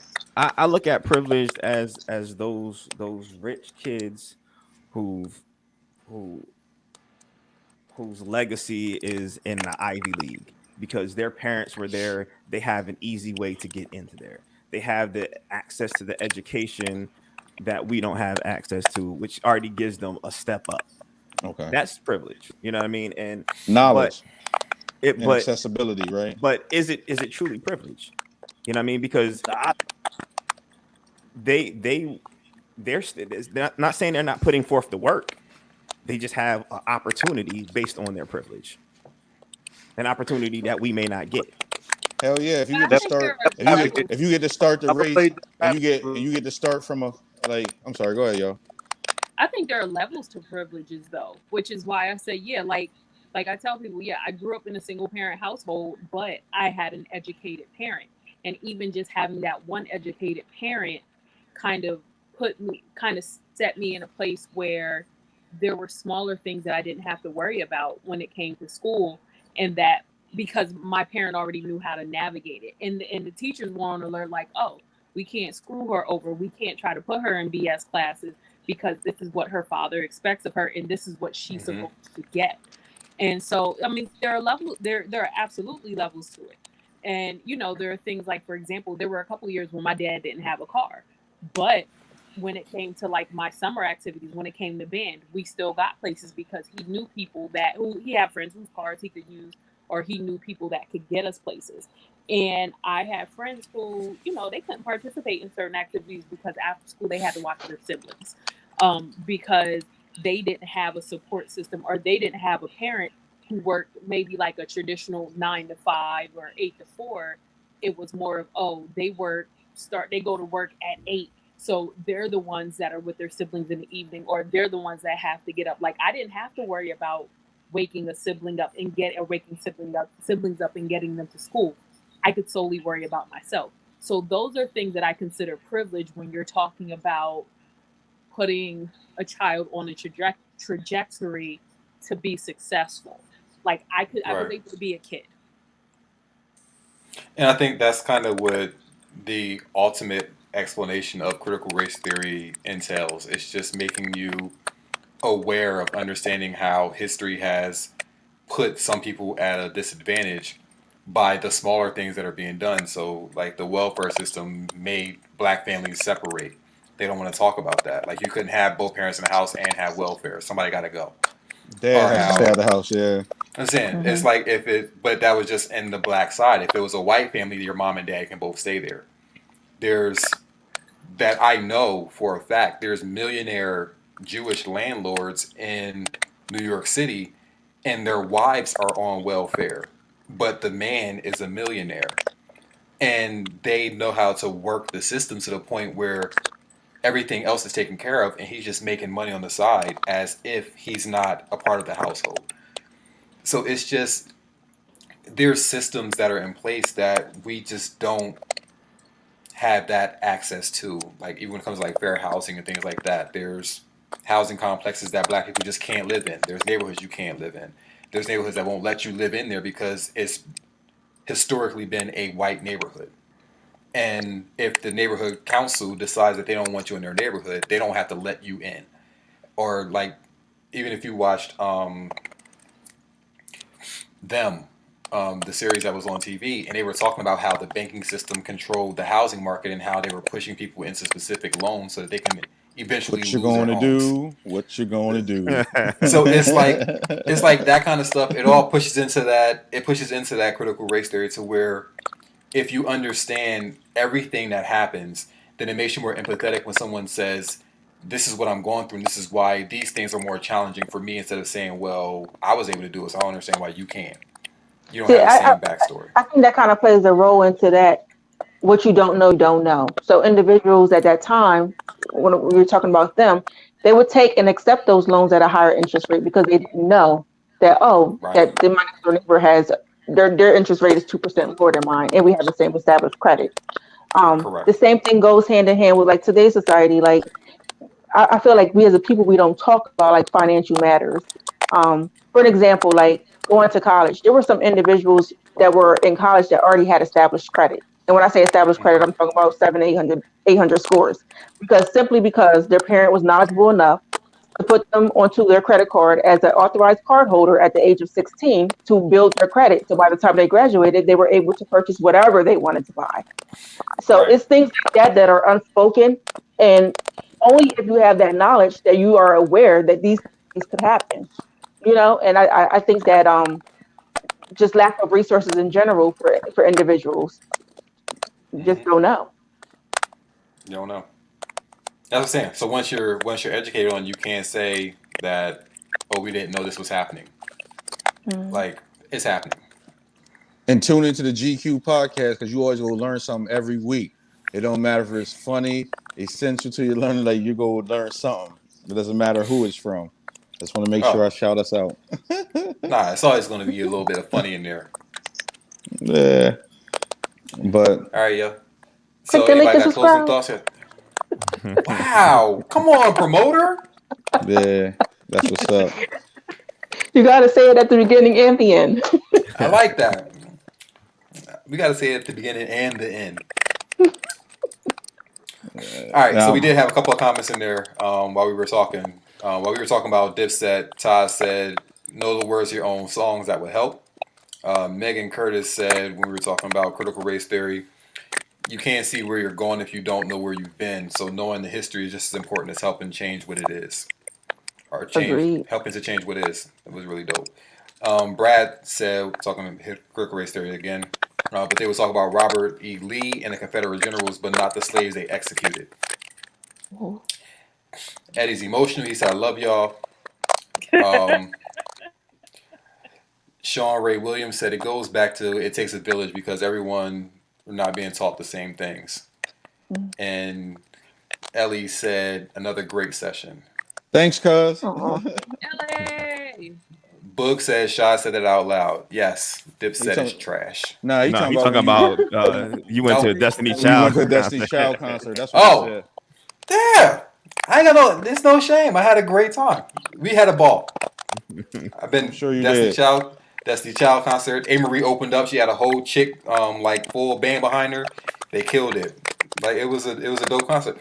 Now, what I will say, the one concert that I am absolutely ashamed to admit that I've been to, when I first started the magazine, I got invited to one of, I think, the second Scream tour. So it was like Pretty Ricky, B2K, Bow Wow. It was bad. You could have left that on the floor. Like you had to bring that one out. Nah, because again, I'm not ashamed of my concerts. You know what I mean? I don't gotta say that Mo, Nina, and PJ and Nat was at a concert that I didn't go to. But there's a picture with you at the concert. Like I don't gotta do that. I'll admit that I went to some horrible concerts in my life. That was one of them. That was a horrible concert.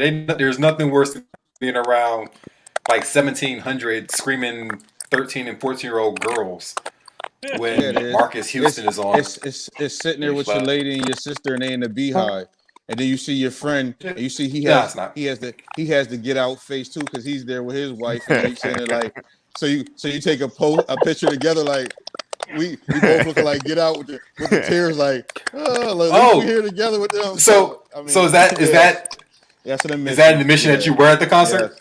Yeah. Oh, okay. You know what I mean? Man, that only took 8 months.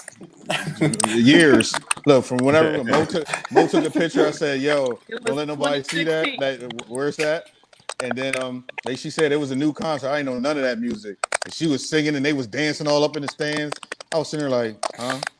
You know what I mean? But she was happy and she got to see Beyonce because she's a Beehive member, so it was smooth. Who's in the Hive? Into the Beehive. Nina. That's why you didn't hear when you said that about Rihanna. When you said when I said Beyonce can't sing. Yeah, I can say it a little louder for the people in the cheap seats. Beyonce can't sing. She's a great performer. She's a great studio artist. She's a hell of a performer. She's the ultimate performer. Okay. She definitely checks the box for being like one of the greatest performers ever. But singing. No, and why she always come back to that fan? I never understood that. It's just there's always a fan somewhere. It ain't because it's hot. She want her hair to blow, and it's a bad wig on top of the hair blowing, so it's like shit look frizzy and like dry and stiff. So it's like blowing like this instead of like how Celine Dion shit. It flows. Wow. Beyonce, nah. Yeah, you gonna give props to Celine Dion and this Beyonce? Yo, because Celine Dion can sing. Hold up. Hold up, PJ. And he You went to sound the upset. Destiny's Child concert. So he Right. went I to see did. Michelle Williams. He see Right. Michelle Williams live. No, You know what so I'm saying? Michelle sang by herself. She sang. Well, do you know when that song first came out? That was her little private session. Kelly sang. She did Dilemma. Patti LaBelle was in the stand, so like she was. Right. They gave her a microphone, so they were singing all together. It was dope. It was a dope show. Had a great time. I can dig Can't say. Kelly, but Michelle, I'm good. Oh no, Michelle, that was bad.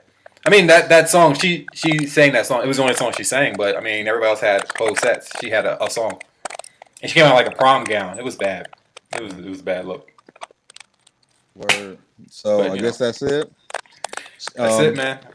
Let's I thought say. we was only doing an hour and a half. Yeah, Come when you on, got man. when you got Stop a good telling topic, it's almost yo, impossible. Yo, stop telling us the secrets publicly, yo. Like you gotta learn that. It's the art of television, Mo. Yeah, Man. you ain't coming back. My wine is gone. So Look, Did you say Sasha look. ain't coming back? Man, she drank a whole bottle of wine.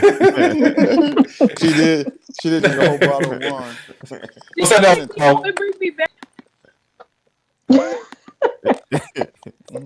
What the heck are you doing? Like I didn't drink. I run this town. It must be on the first floor. Word. So yeah, man. So if like I said, if y'all we appreciate everybody that tunes in. Keep tuning in. It's only gonna get bigger. Like you said, if you sharing us on YouTube, on Facebook, we appreciate it. If you checking us out on YouTube, hit subscribe. If you're on Anchor, Spotify, iTunes, subscribe, follow. We got more content. And like I said, we have some other things in the work that's gonna be bigger. So make sure you tune in. And don't try to hop on before it blows up. Because when you see your favorite celebrity watching Q, then you go try to say you know us. Don't miss out. Bye. Don't miss out. It won't be Jim Jones though. Peace, y'all. Yeah. Yeah.